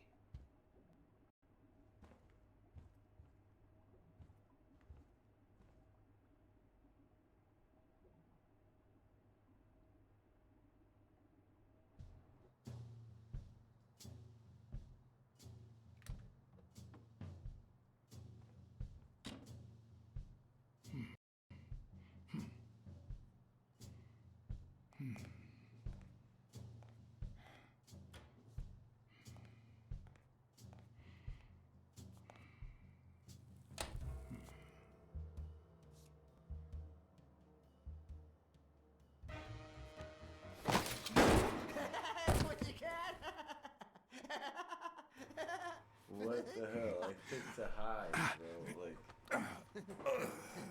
alright. Alright.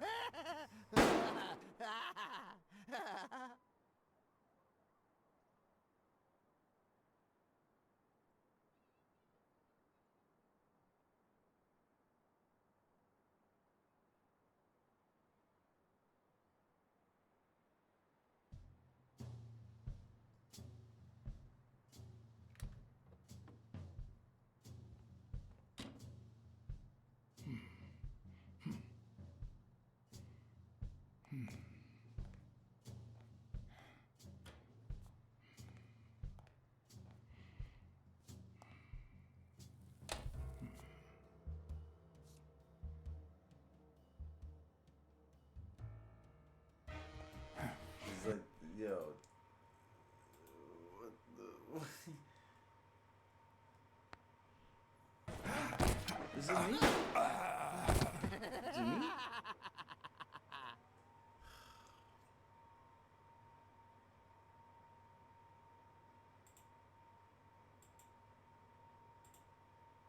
That's bugged up.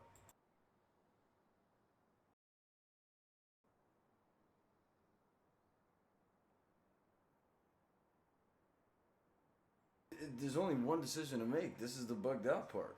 Like, I made two different decisions and got shot.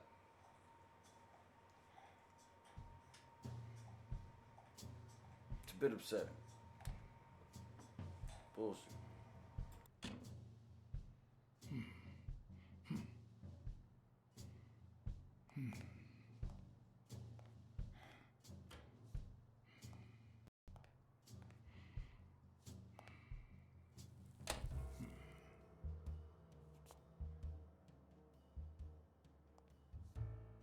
What? Just where do you think you're going, putty cat?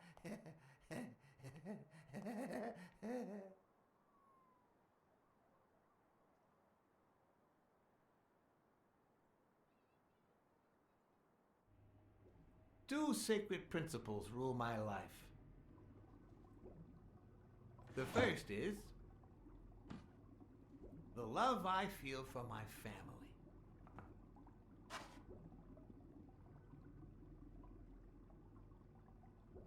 The second, You I always play play it it safe. You think you're funny, don't you, BLACKSAD?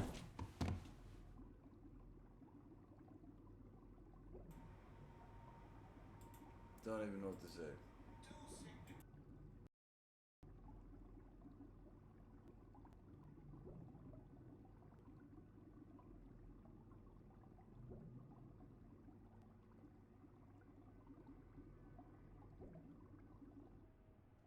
Two sacred principles rule my life. Yo, come on. The man. love I That's feel not for- even- That's not even right. What is bro. going on today? The man said, what is going on today? Yeah.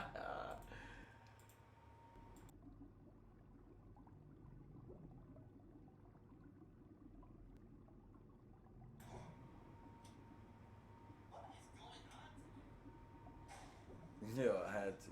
I had to.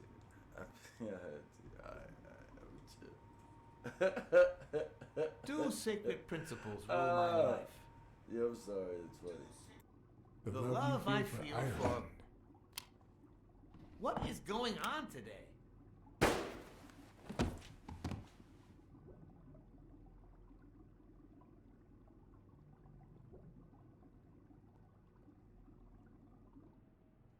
Two sacred principles rule my life. The first is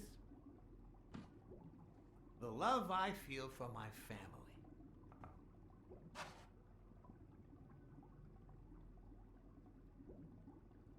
The second,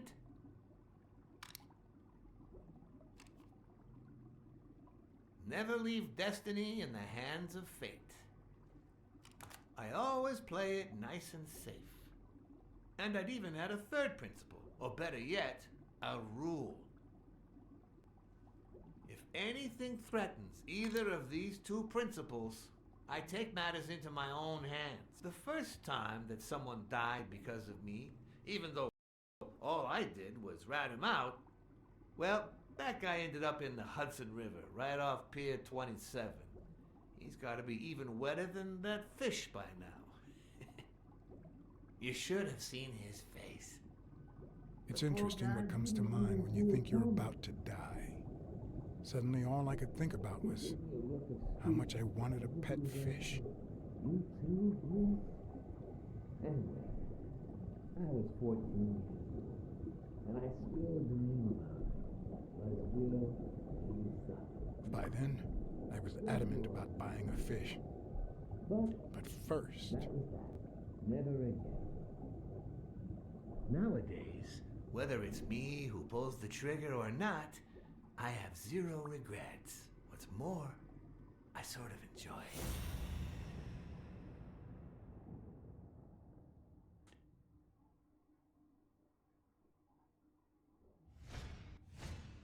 In case anyone had any doubts about who's the boss around here, I'll put my dirty feet on his luxurious table to prove that all of this is mine.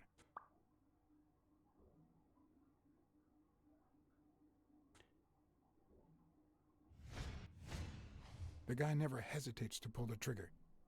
Even if I hadn't seen what he did to Jimmy, I'd know he's not bluffing.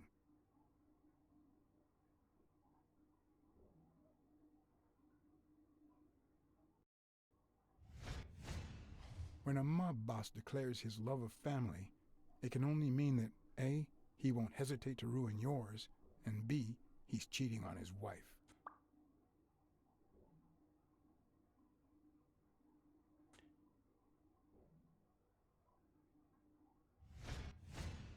His pupils are dilated, and there's a slight grin on his face.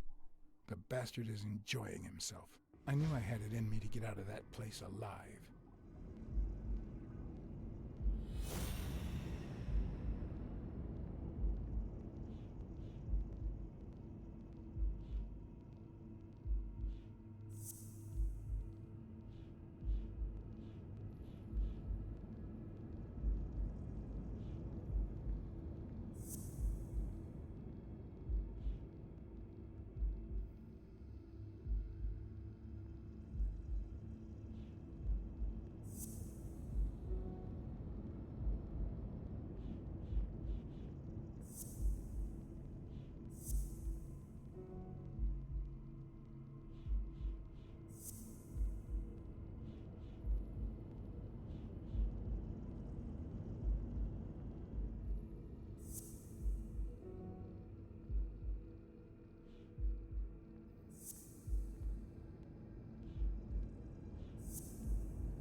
O'Leary's wife is having an affair with Colbert? Should I serve this to O'Leary on a silver platter? Or threaten Colbert so he'll get me out of this mess? And, well, that's it, I think.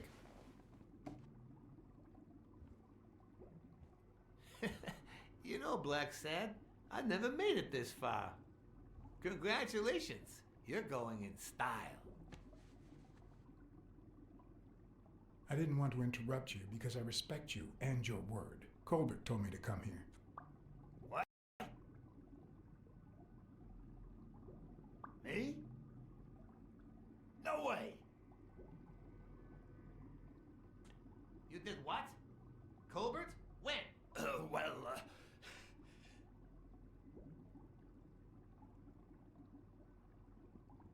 Yeah, remember when I called you on the phone? Don't you remember that cocky drunk guy? No.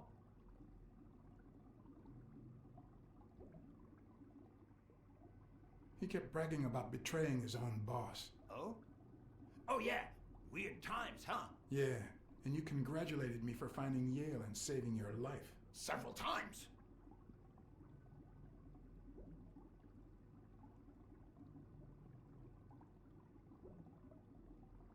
Then I asked you if O'Leary would thank me somehow. And I thought it was a very reasonable assumption. And then you told me to come here to ask the boss himself. Yeah, I think you deserve it. Right, Desmond? Oh, BLACKSAD, BLACKSAD, BLACKSAD. Thank you. And sorry for jumping to conclusions. First, you get a random beating from my men. And now this. Although you have to admit I had my reasons to be suspicious, you ran away from Yale's apartment, didn't you? But as you well know, you can't trust anyone in this world. Take it. It's only fair.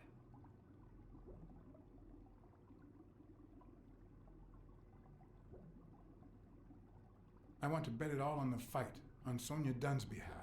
Oh, what a romantic you are.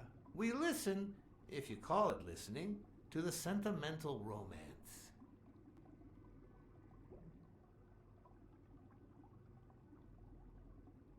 Your eyes act like the moon.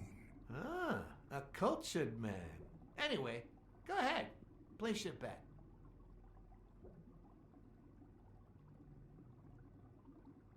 I bet it all on Yale.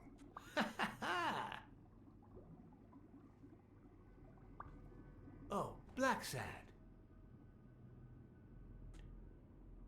Aren't these odd hours to pay me a visit? Your message was important, but certainly not urgent.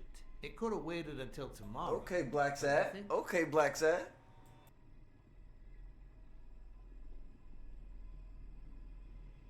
We cats and wolves hunt at night.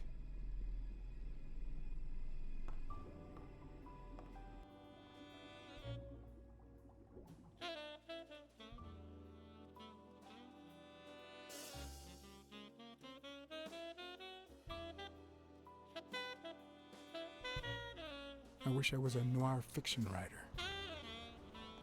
At this very moment, I could write a couple of pointed, ironic remarks for the narrator to recount what I just lived through.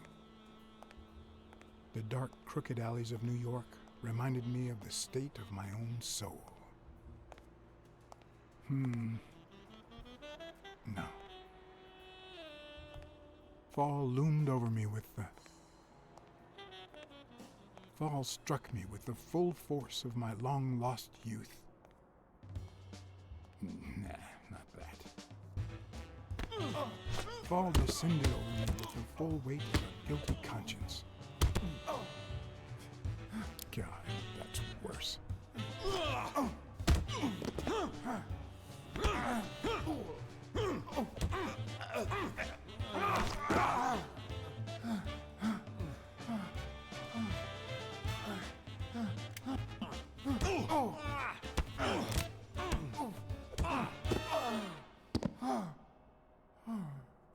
What were you thinking? He wants him alive. My man BLACKSAD can't get a break. Jeez. I felt falls seep God, through my not for nothing. bones My like man the pain BLACKSAD of a getting good thrashed beating. this whole game, bro. Mediocre, Damn. but appropriate. Come on, BLACKSAD.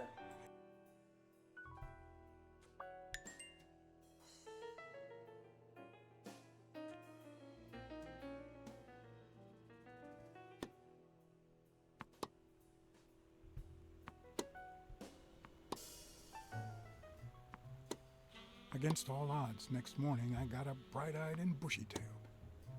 And I had my kind, unknown assailants to thank.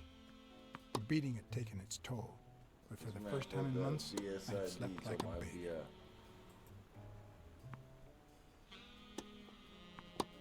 come on, Helen, focus! All right, take 5. We'll work on that double backhand later.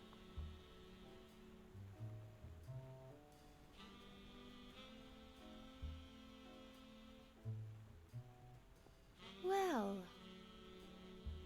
Mr. Blackmore, what can I do for the FBI?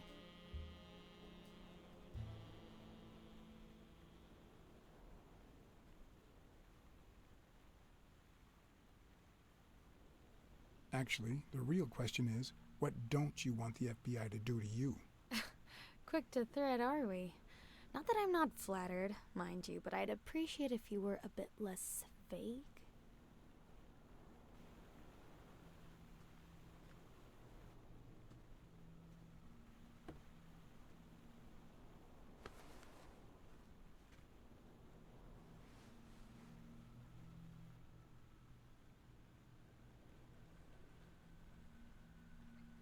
Maybe if we could speak in private? Alec! Coming! You've got 4 minutes, Mr. Blackmore, so... make them count.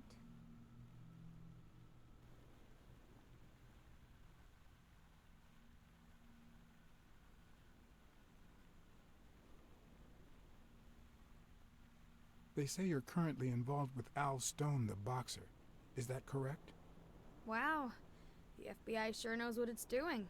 So, out of the 100 million Americans who know about that, who did you extort to get such highly confidential information? Don't beat around the bush.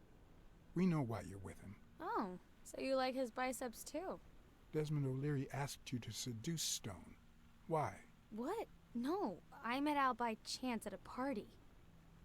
A party hosted by Desmond O'Leary. No, that can't be. No one is that shrewd. Not even him. Damn, I hate that bastard.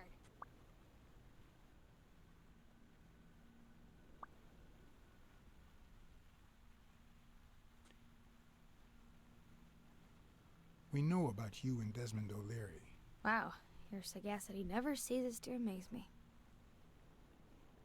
Wait, I get it. They must wrap your FBI sandwiches in gossip magazines. The thing is, well... You see, I'd love to wipe out that part of my past, but whatever. Do you have any regrets? Ads pay more than trophies. Can you believe it? Being associated with such a shady character could only damage my reputation. Trust me, never get involved with a married man. We're aware of at least 6 rigged games during your first year as a professional player. And? You won all of them. Are you trying to offend me? I give my all on the court. I can't be held accountable if my rivals don't do the same. Go interrogate them. In any case, now I know why you mentioned O'Leary. What do you really have against him? And don't say illegal gambling. We've got reason to believe he's working with the Chicago mob. This isn't just illegal gambling anymore. It's organized crime. I'm serious, Miss Moore. America can't afford to let anyone shake its foundations like that. And America's sweetheart can't afford it either. Help us out. Talk to us. And why should I, Mr. Blackmore? What do I stand to gain or lose?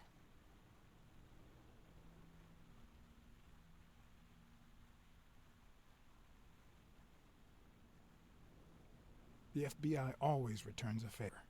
Oh yeah? Are they gonna rig my games? This is actually quite simple.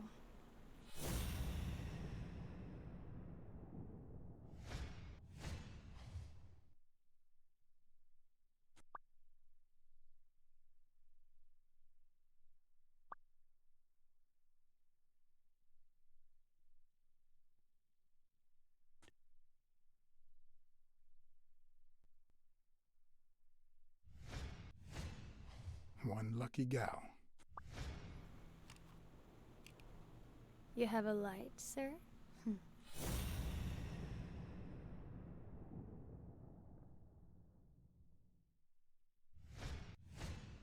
The pearly white teeth of someone who barely smokes. Am I making her nervous? Damn. I'm almost out of fluid.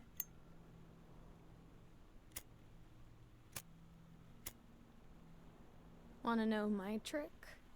Go down to start, then up with it, and then down again.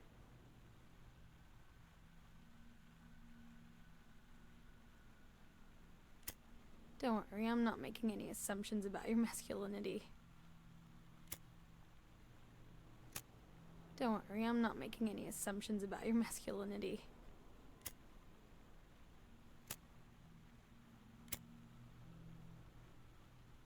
Thanks.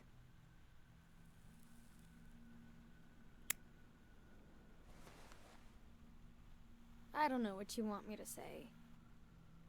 You're trying to frame O'Leary, perhaps rightfully so, but I think you're barking up the wrong tree. Believe me, if I had the slightest... Come on, Helen. Time to work on your backhand. Let's go. Do you smoke? Nice meeting you, Mr. Blackmore.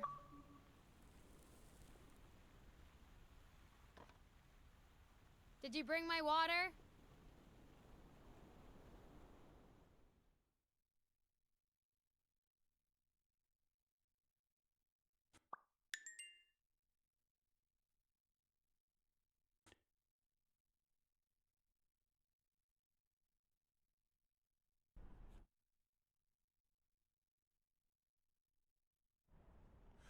America's sweetheart gave you her cigarette? Dear God, she has the hots for you!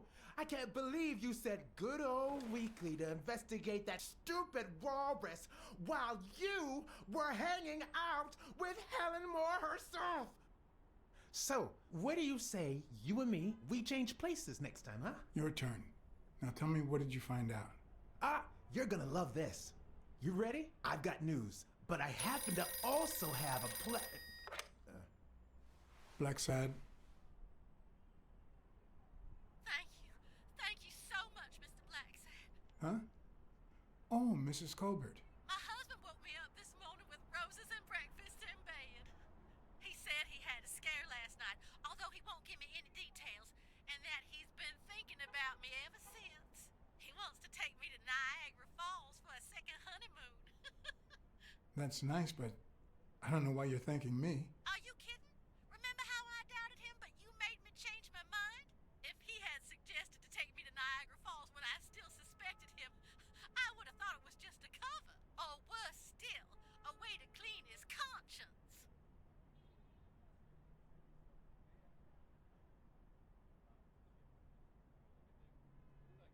That's precisely what happened, Mrs. Colbert. Your husband cheated on you. Maybe he put an end to it. I don't know, and I don't care. But I have proof if you need Got it. that get back on the rhino. Mrs. Colbert? Yes. Yes. Yeah. I went there. Yeah. Yeah. Yeah. Should have blown his head off. Cause I could have told this boss that he was sleeping with the boss's wife and let him shoot him. But you know. what just happened? This Is is there the- anything you this is didn't the- tell me? Maybe. But now it's your turn. Tell me about Cassidy. Come on, spit it out. I didn't find anything suggesting that Cassidy had anything to do with Dunn's murder, but... That's quite the tale. But I know Cassidy will be playing poker tonight with one Howard M. Farnham II, a Texas tycoon looking to get his claws on the boxing business. I also know that he and Cassidy have never met in person, and that Farnham, who's staying at the Balford Hotel, hasn't left his room. Apparently, he spent the night with 3 bottles of bourbon. So, here's my incredible plan. I'll go to the hotel, I'd knock him out, and then take his place in the poker game. That way, I'll get Cassidy talking. What do you think? Incredible, right? Didn't we agree that you would handle Helen more while I dealt with Cassidy next time? No?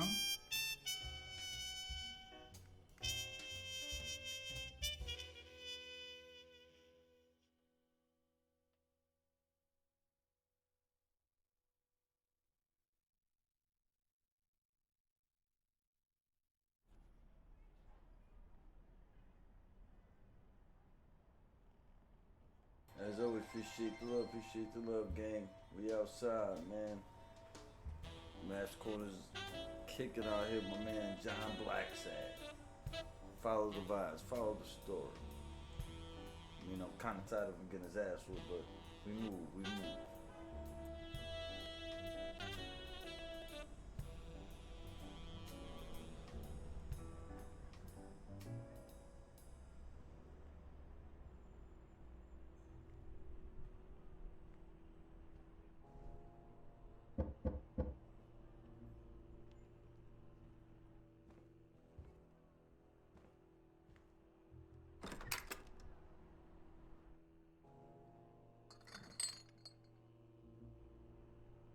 Good afternoon, Mr. Farnham. What's going on?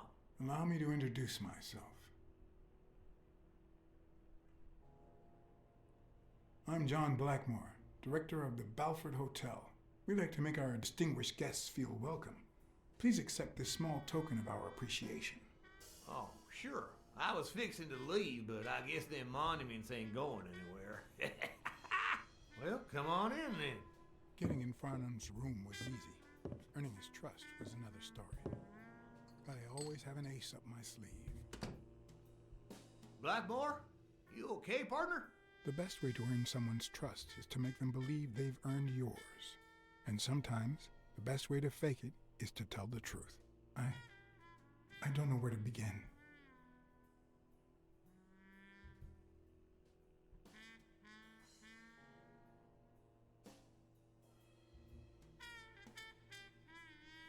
Since I got back from the war, I haven't been the same.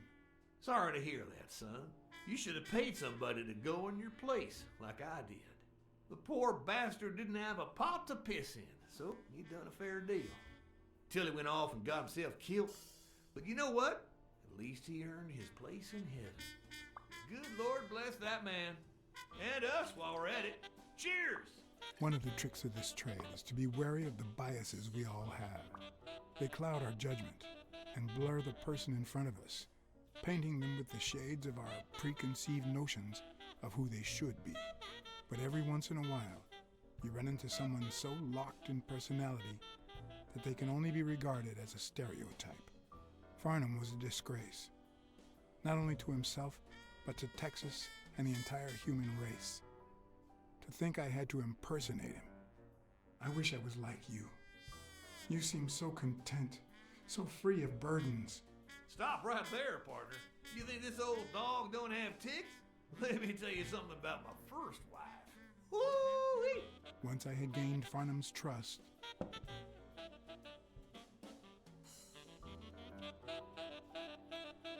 the hard part was deciding what I needed to know to become him and not get myself killed.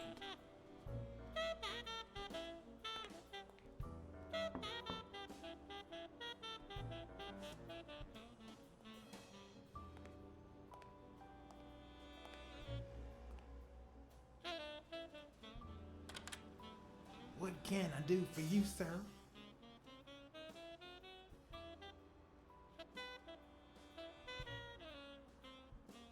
Howdy.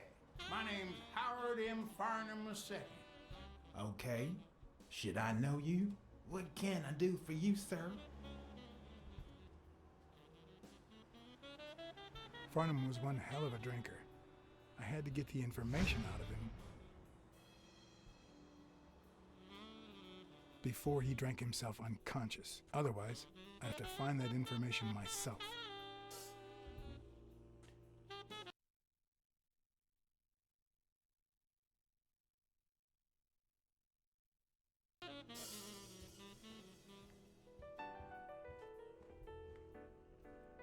Ding Dong? Interesting name for a town.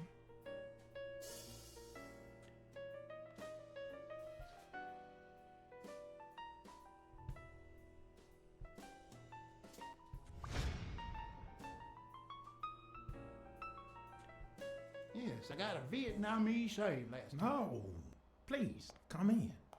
Of course, I remember you. Take a seat.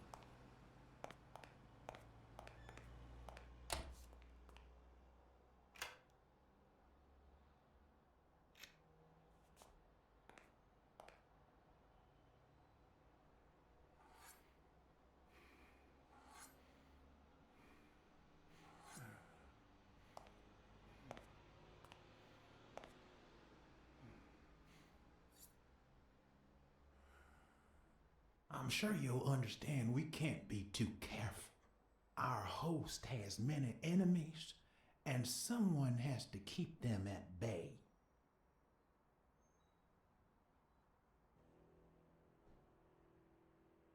This is downright outrageous. How dare you disrespect me? Seriously? I'd love to see what you'd say about what I'd do to you if you don't answer my question. How much does it cost to get yourself a clean Vietnamese shave?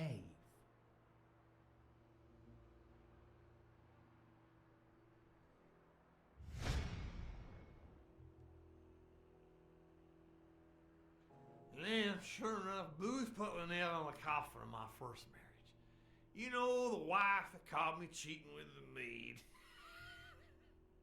My second marriage, too. You know what I did to her daddy? Same old with several mistresses. So I decided to stick to my guns and only deal with hookers, even if I did end up marrying some. I feel you, Mr. Farnham. So I'm going to be honest with you. I spent all my savings on poker, and if I had any money left, I'd spend that too. Poker's not the trouble. It's the play with no bills in your pocket is the trouble. Oh, trust me. I had plenty of bills. Come on now. You ain't got a pot to piss in, son. I just paid 10 years worth of your salary, fixing to play me some poker, and that's no more than petty cash to me. Petty cash, to be honest. I asked you how much. Of course they gave me my receipt. What do you think I am, boy? Wait, I'll show you. I gotta get somewhere. Just a sec. I'll get it. I just put it over. I think I'll be right back.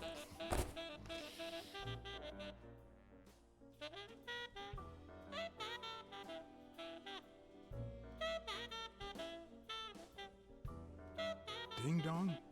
Interesting name for a town.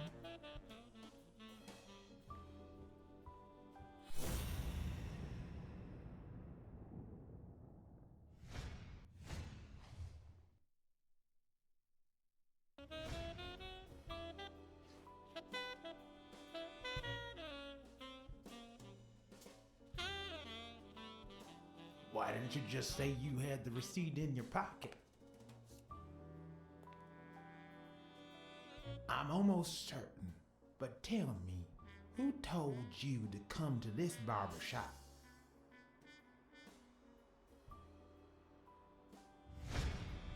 Let me tell you a little secret about my first wife, son boy. When I met that woman, she had no manners, no money, no...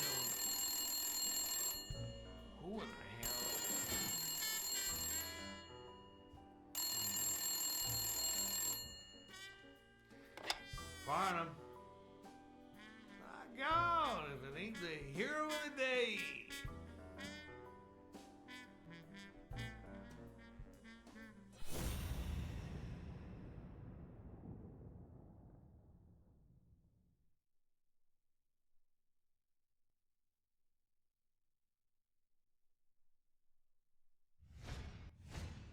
This'll surely imbue me with the Texan spirit.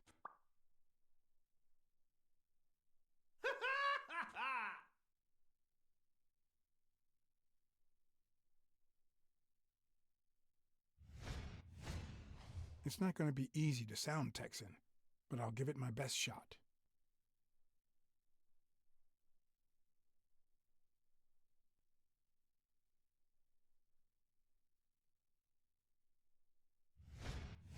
I probably don't need to imitate his gestures during the game, but it certainly wouldn't hurt to try. I'll be damned.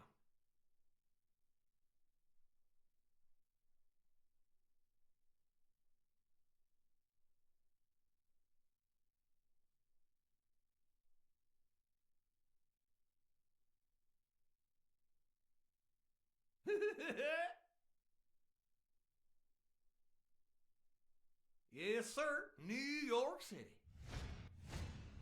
Nothing says Texan like a cowboy hat. Sure enough, I'm fixing.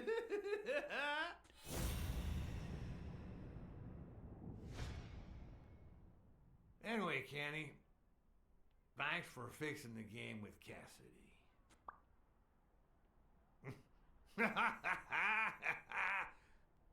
God bless you, brother.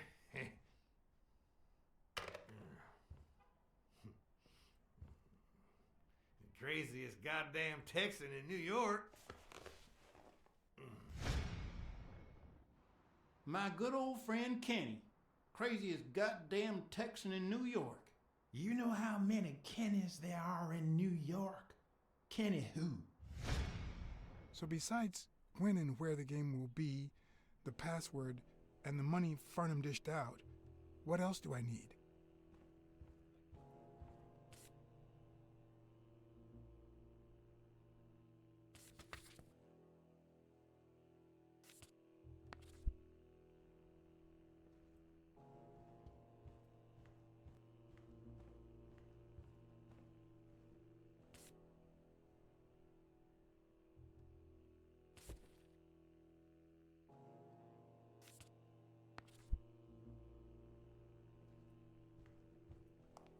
They smell like a party.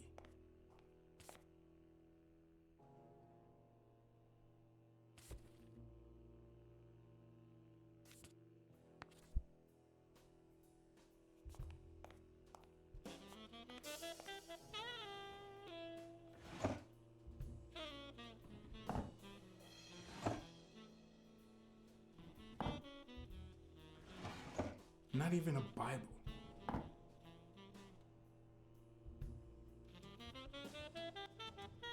At least it's comforting to know that when Farnham drinks too much, his female companions have less of a hard time.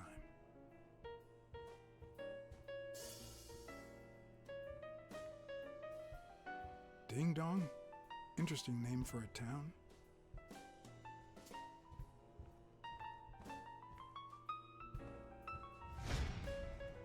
Kenny. Hey, you think you can't be friends with someone and not know their last name? Let me think. No. I need to know who Kenny is, bro. Alright. Gee.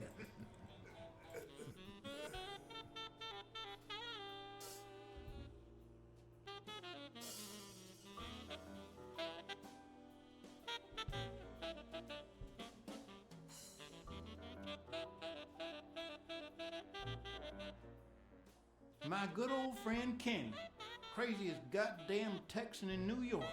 You know how many Kennys there are in New York? Kenny who? So besides when and where the game will be, the password, and the money Farnham dished out, what else do I need?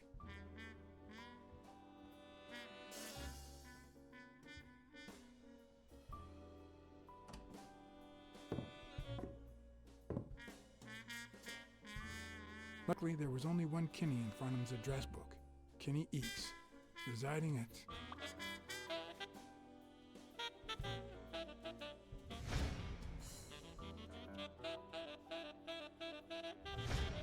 Cornell Plaza, Manhattan. Stunning penthouse. I'm not surprised. Mr. Eeks has excellent taste. Do you happen to know what he asked for the last time he was here?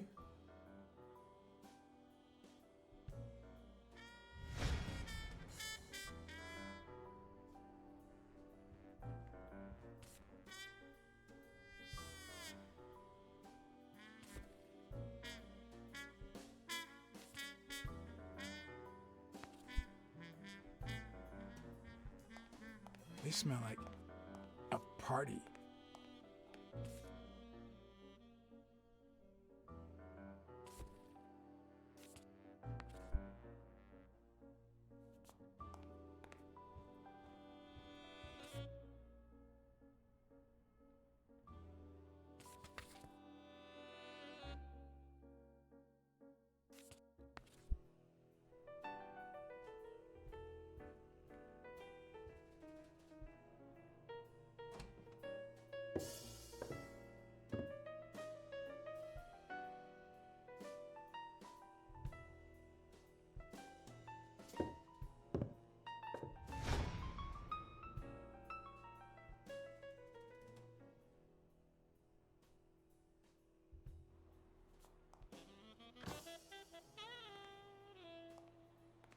Don't tell me, Billy Bob.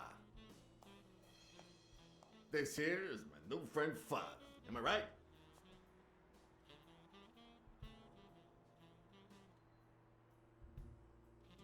Sure enough, but your slasher friend sure could learn how to treat his customers. Hey, Billy Bob, come on. This guy is a good guy. He's one of us. My apologies, sir. Hey, come on. Let's get in there before they finish all the bourbon without us.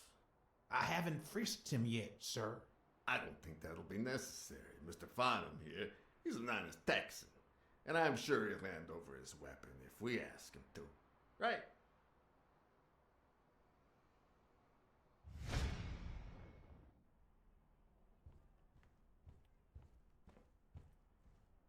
Ding Dong?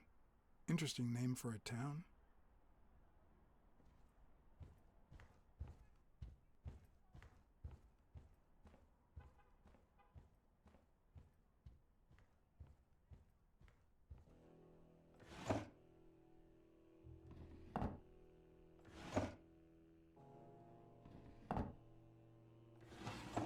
Not even a Bible.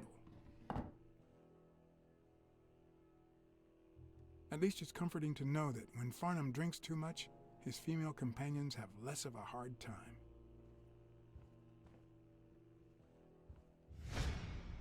Are you going to hand over the gun or not? You know what?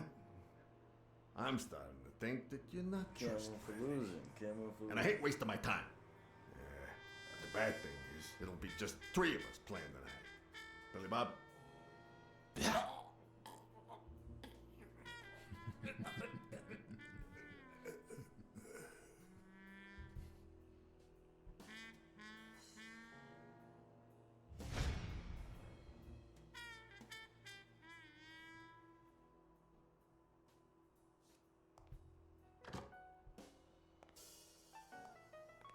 Don't tell me, Billy Bob. This here is my new friend Father. Am I right?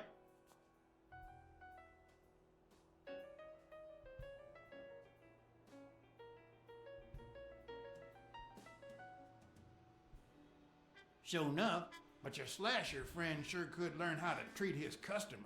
Hey, Billy Bob, come on. This guy is a good guy. He's one of us. My apologies, sir. Hey, come on. Let's get in there before they finish all the bourbon without us. I haven't frisked him yet, sir. I don't think that'll be necessary. Mr. Farnham here, he's an honest Texan. And I'm sure he'll hand over his weapon if we ask him to. Right?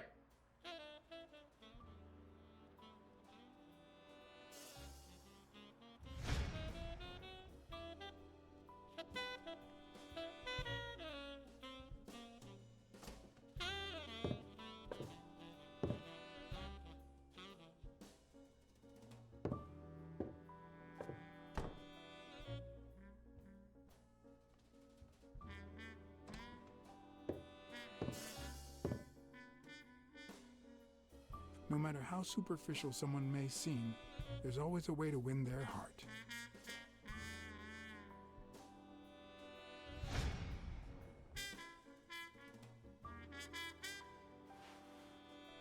It'll be my pleasure.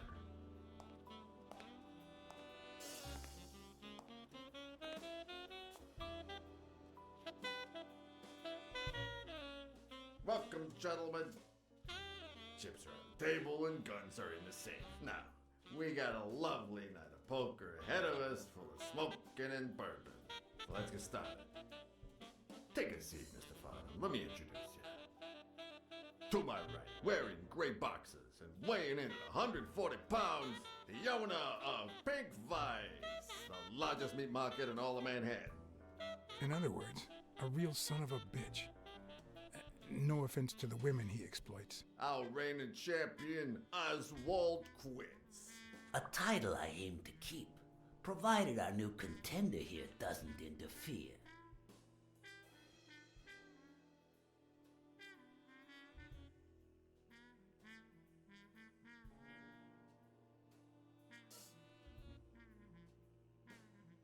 Y'all are dealing with the worst player in Texas. You're just trying to make me overconfident, aren't you? The truth is that our friend Farnham owns the largest and, I dare say, most entertaining establishment in Texas. Really? So we're colleagues then? Yeah, you wish, Quince. He owns a casino. Damn. And it's not even in Austin or Dallas. It's actually in a little town called, what was it? Darn it. I looked it up the other day. Had a funny ring to it. I hate it when this happens.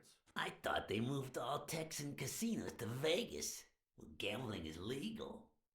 You mean Ding Dong, Texas? Ding dong! That's it.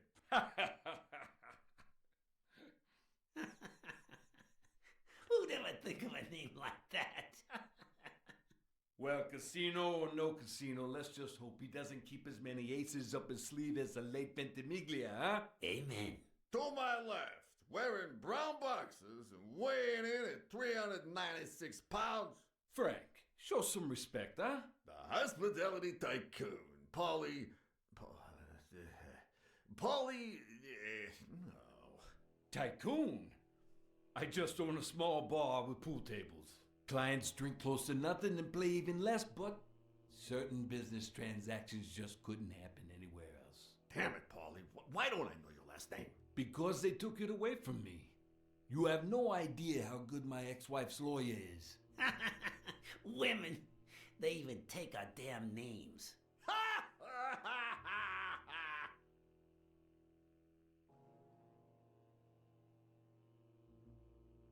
Like they have a choice. Don't be a sourpuss, Farnham. When you're done sightseeing, why don't you drop by La Iguana for a game of pool, and I'll buy you a drink. But I have to warn you, my clientele isn't crazy about furry fellas such as yourself.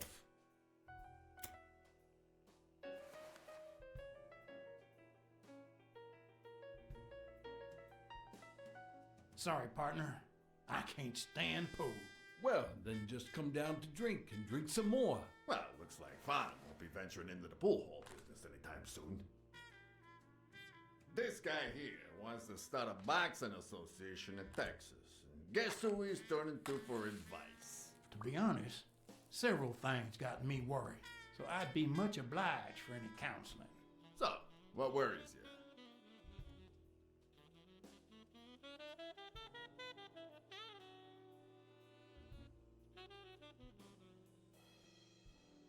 Those there athletes hooking up with each other, like Al Stone and Helen Moore. I see you subscribe to What's News. Yeah, my star boxer, the reigning champion. He's having an affair with America's sweetheart. Hey, I got nothing against those two idiots falling in love. Don't get me wrong, but it's taking a toll on his performance.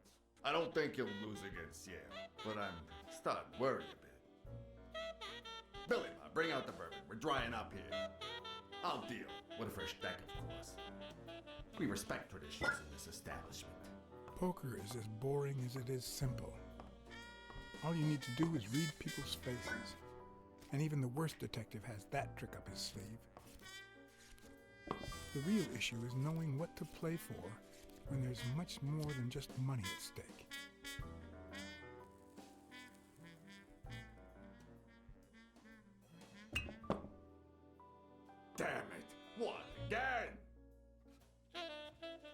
games if you want, Farnham. The worst player in Texas, huh? Hey, Quinn, you better start unbuckling that championship belt. This ain't over yet. Mark my words. Farnham will be calling his wife before the night is over. Ha! Oh, hey, by the way, did you guys hear about Kenny's wife? Pretty tragic, huh? What happened? Oh, plain bad luck. Hey, but Farnham, I'm sure you know more about it than I do.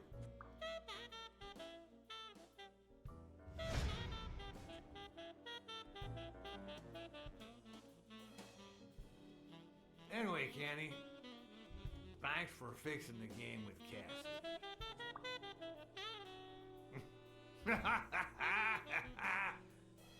God bless you, brother.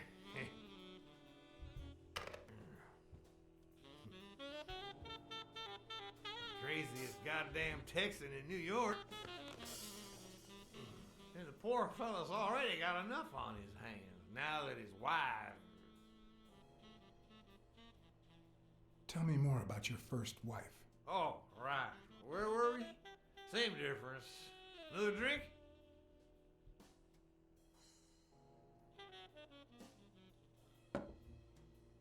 No, seriously, where were we? All right. We was fixing to have another drink.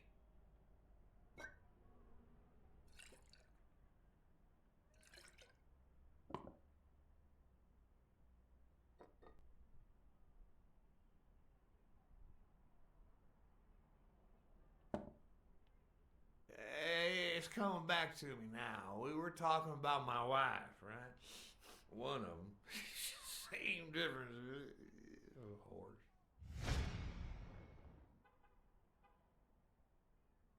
Damn! I don't like waiting. Kenny won't like it, but I'm not gonna sit here wondering. Billy Bob, pass me the phone. Come on! Sometimes you get the feeling that it's all gone wrong, that you've made a terrible mistake.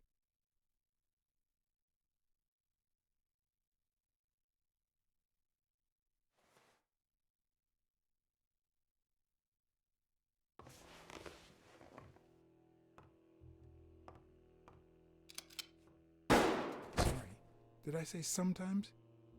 Huh. No, that only happens once in a lifetime.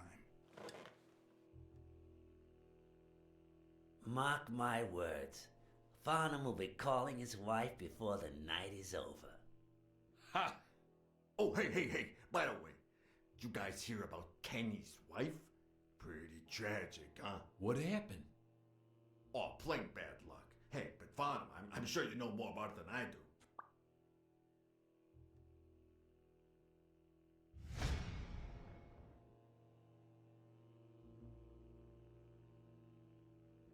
Anyway, Kenny, thanks for fixing the game with Cassie.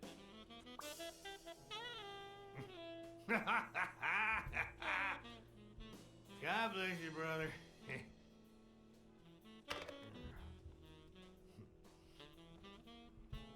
Craziest goddamn Texan in New York. And the poor fella's already got enough on his hands now that his wife. Women just gotta have their vices. But she's in a rehab clinic now, hooked on tranquilizers and all that. That's it, tranquilizers. Don't tell me women don't have their vices, too. Bring out the bourbon, Billy Bob. Come on. Give me the bourbon. Maybe I spoke too soon when I said that poker is easy for a good detective. Let's just say it's relatively simple. There's always someone ready to surprise you. Relatively speaking.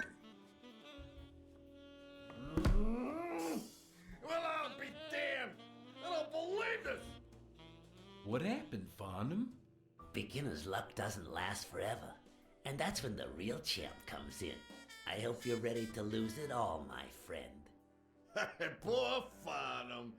Came looking to make big bucks in the city with his boxing, and he's gonna lose it all with poker. I hope your counseling will make up for it. Yeah, so how can I be of help?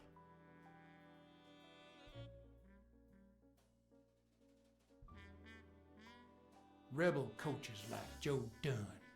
Oh, I see you done your homework. That bastard wouldn't accept the most basic rules.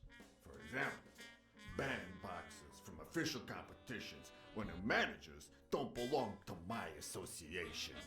Hey, don't get me wrong, I'm sorry for his death. But if they ever find the murderer, I'd be glad to pay his lawyer fees. Homicidal boxers like Bobby Yale. Ha! That's some piece of news, huh? Hey, I don't know if he did it, but the real problem is that the fight against my champ Stone might not even frickin' happen. The good news is that I've almost convinced the governor to let him out of prison on the day of the fight. Under police escort, that is. I bet you the audience gets a kick out of that. Come on, let's steal another hand before Quince accuses us of trying to break his winning streak. Ain't gonna happen. Gentlemen, I suggest you never tell your sons about this game, unless you want to lose their respect. Wait, you mean our sons actually respect us? I hear you. There's no way to set boys straight these days. They don't even respond to a good old beating.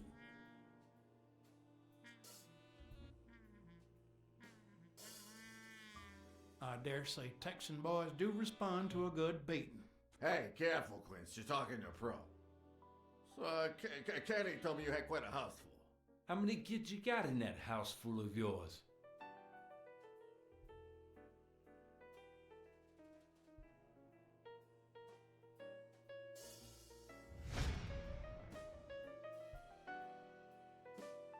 No, that son of a bitch was about to choke on his own vomit.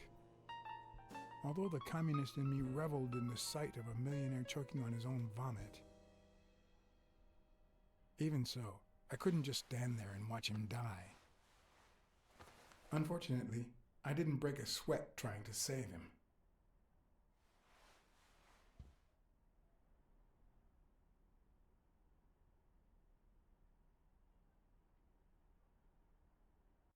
How many kids you got in that house full of yours?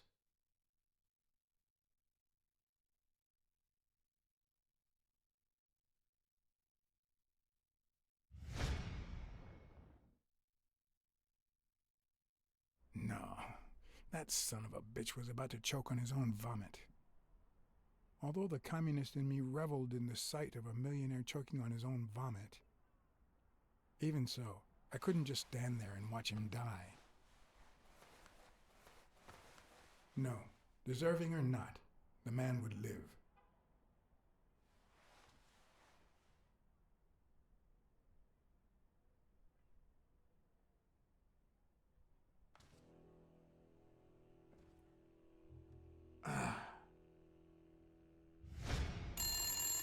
Six, well, that's something. I don't know how you deal with all of them.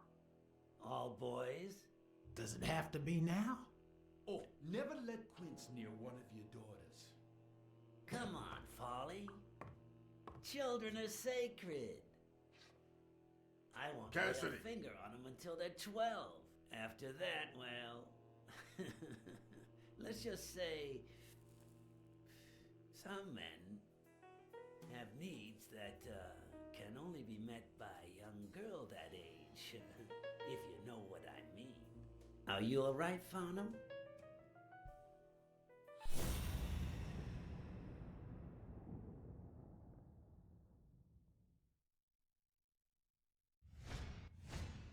There goes your winning streak, you sick bastard.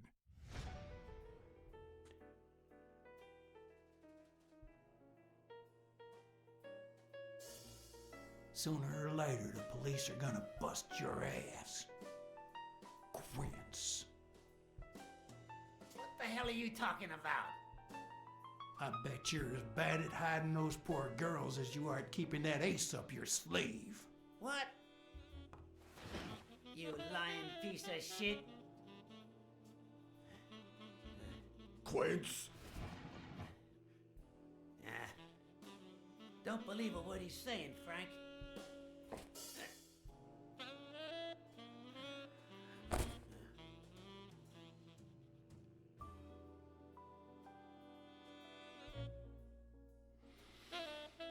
Don't you dare call me Frank.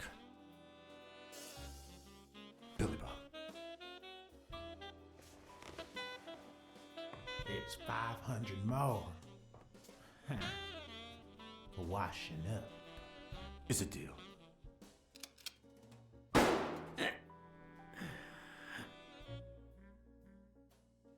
And good call, Father. I owe you one. Please, take that flying scumbag's tokens. And mine too, if you want them. I'm feeling generous. Hey, turns out the governor accepted my suggestion to let Bobby yell out of prison on the day of the fight. Hey, this is turning out to be the perfect night. If you decide to go ahead with your new venture, call me, Father. Your behavior at last night's game was utterly insulting. Never contact me again or I'll put an end to your pathetic life. If our common acquaintance should ask you about your business endeavors, tell him that boxing is too violent for you. Signed, Frank Cassidy.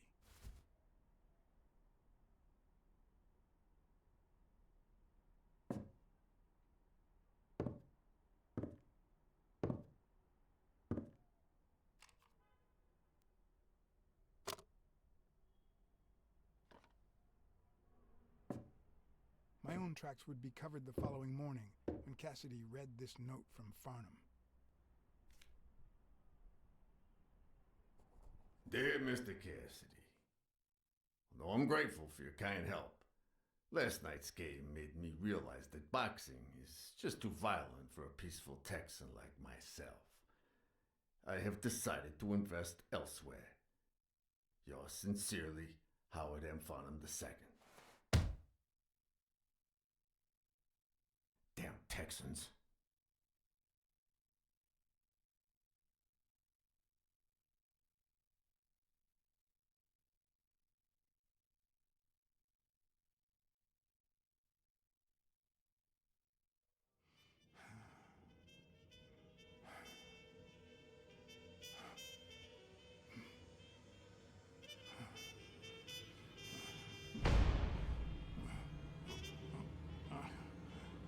As for me, it was the first time in days that I had gone to bed without my daily meal.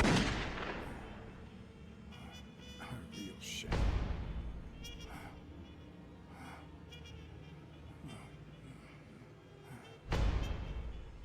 Nothing like a bruised body to help you to sleep like a baby.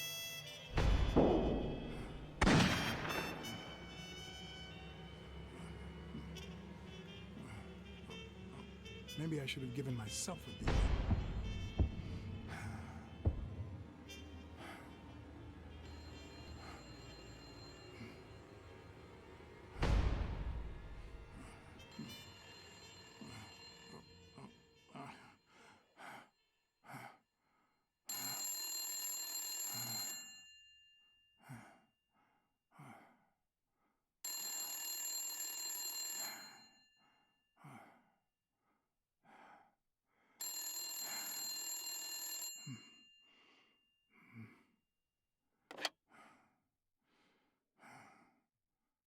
BLACKSAD. Finally, I need you at the gym now, please.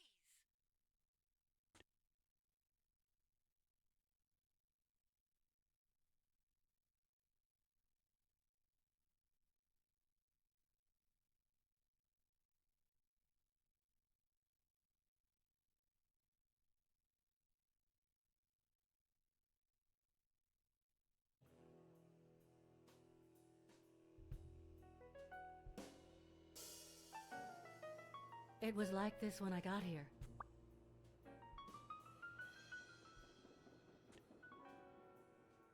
Did you touch or move anything in here? Only the phone. Good. Calm down. I'll take care of this. Had you already finished looking through these papers? I wish.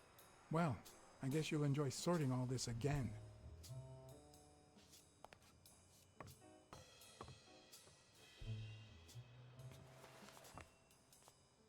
Bingo. What is it? Nothing. Just a freshly signed contract.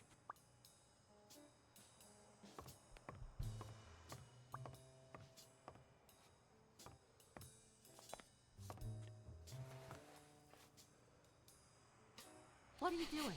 Do you like sardines? Excuse me? Do you like sardines? Ugh.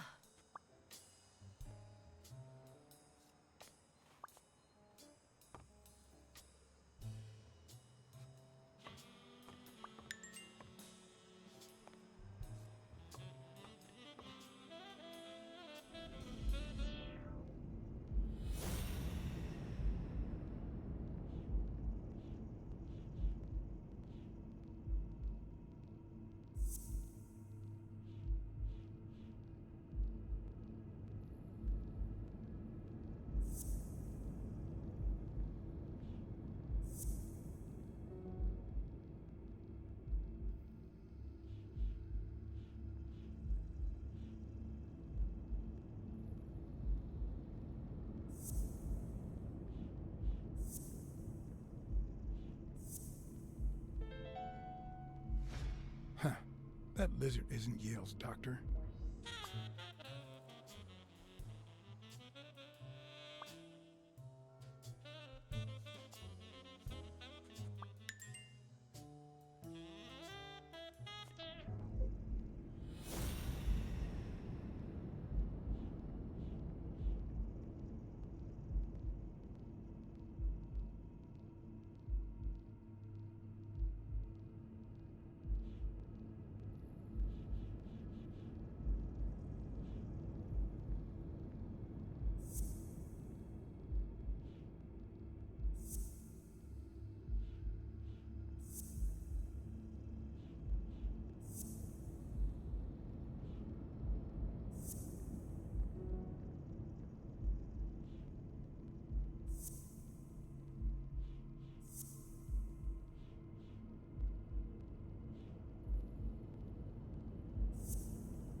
It's pretty clear that Helen Moore's cigarette case was a gift from O'Leary.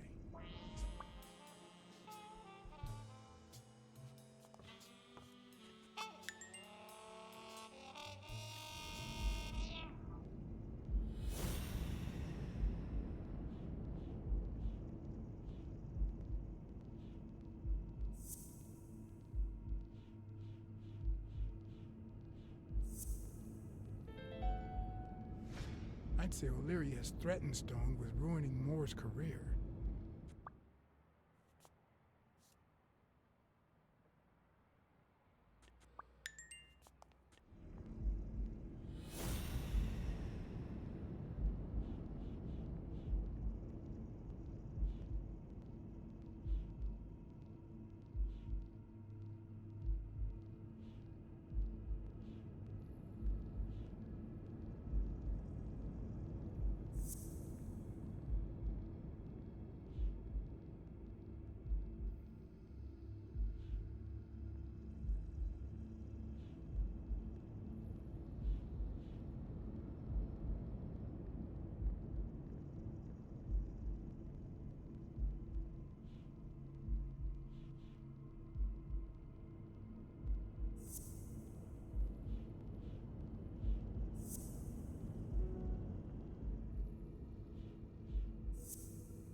If she's still in love, why does she claim she hates him? What is she hiding?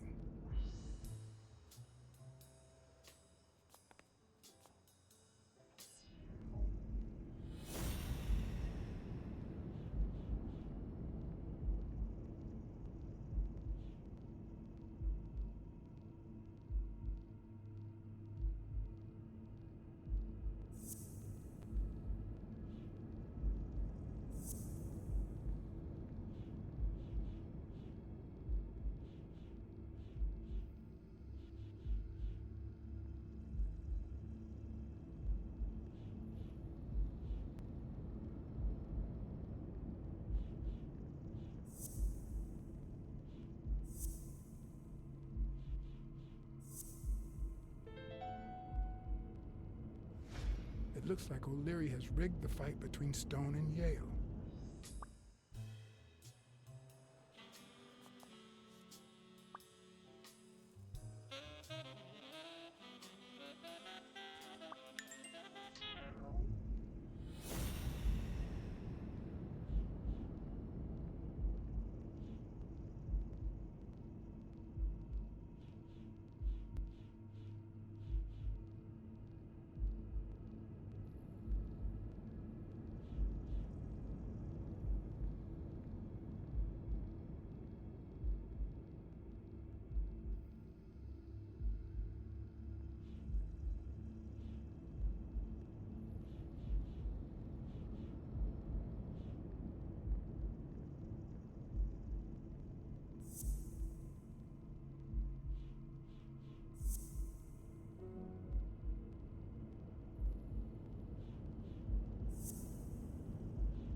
Not that I suspected otherwise, but it's obvious they weren't looking for money.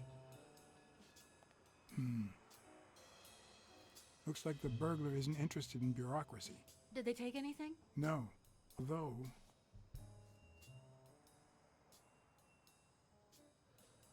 When you went in the hospital room to get your purse, did you get the gun as well? Yes. Isn't it there? I put it back. I'd rather not go through that again.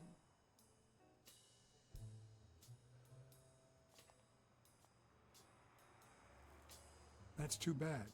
It looks like they took it.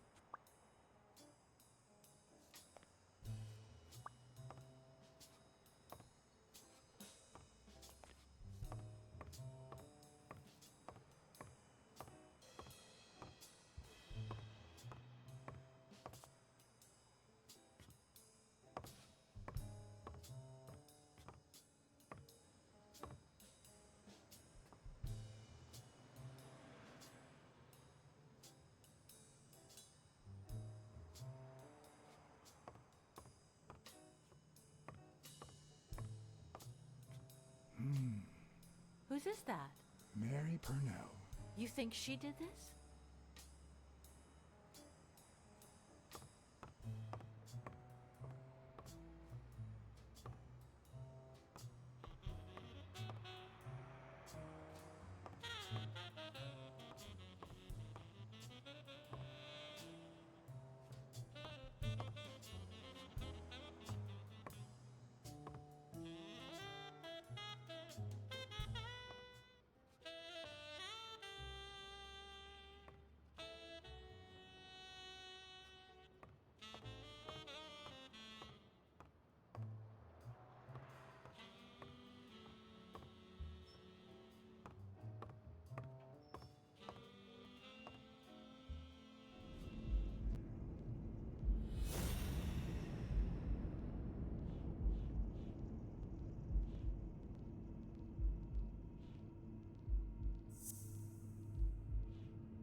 Wait here, please.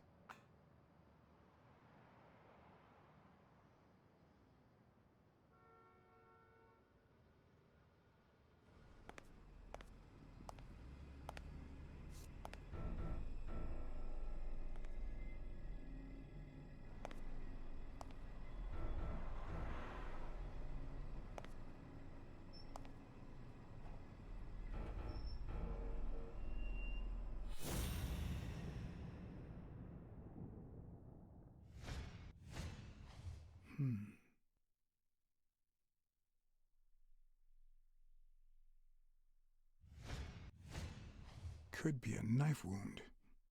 The murder was brutal.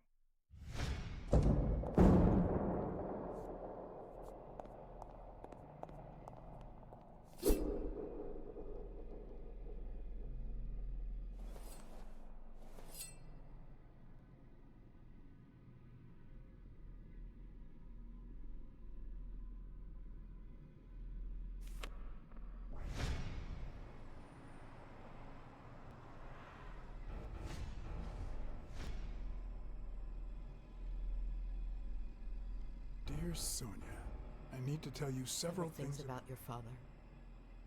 In fact, I know he would have wanted me to tell you. Among them, the fact that you co-own an apartment in Manhattan. Please call me. Yours truly, Mary Purnell.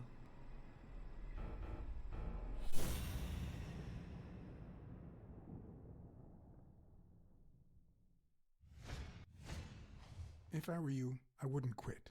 Trust me, it might be painful at first, but time heals all wounds. Why did you listen to me?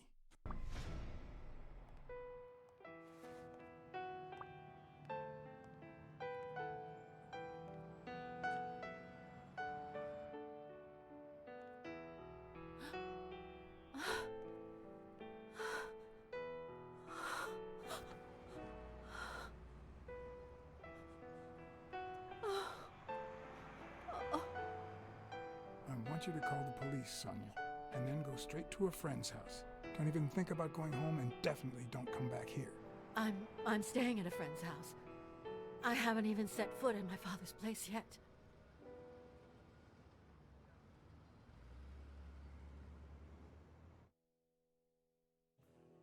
Good.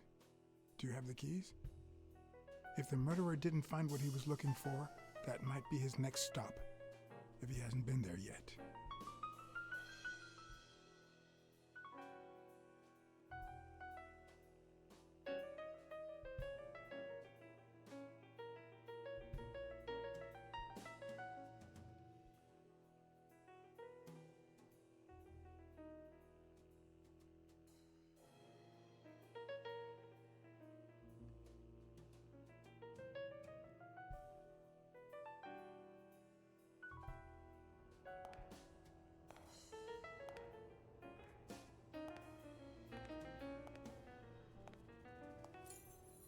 For once I had the keys to the place, which meant I wouldn't have to use my lockpicks or...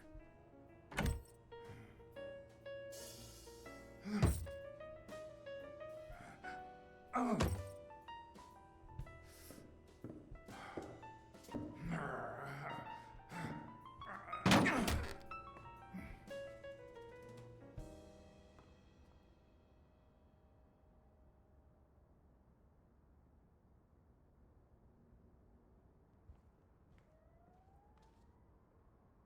It doesn't look like anyone picked the lock.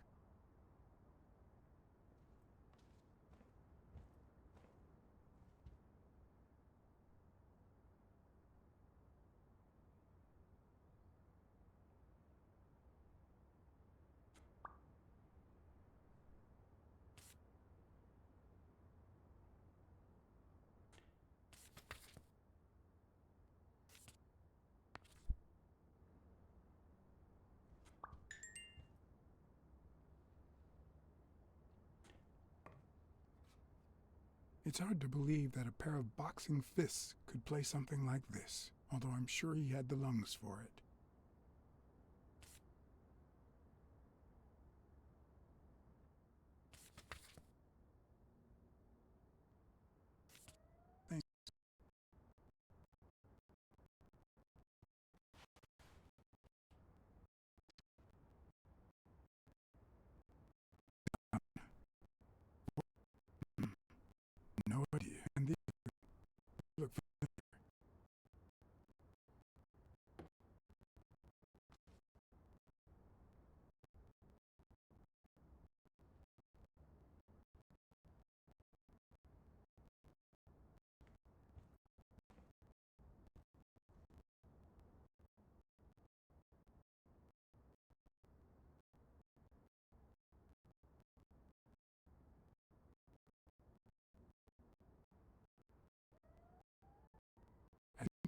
Sonia mad about the pictures.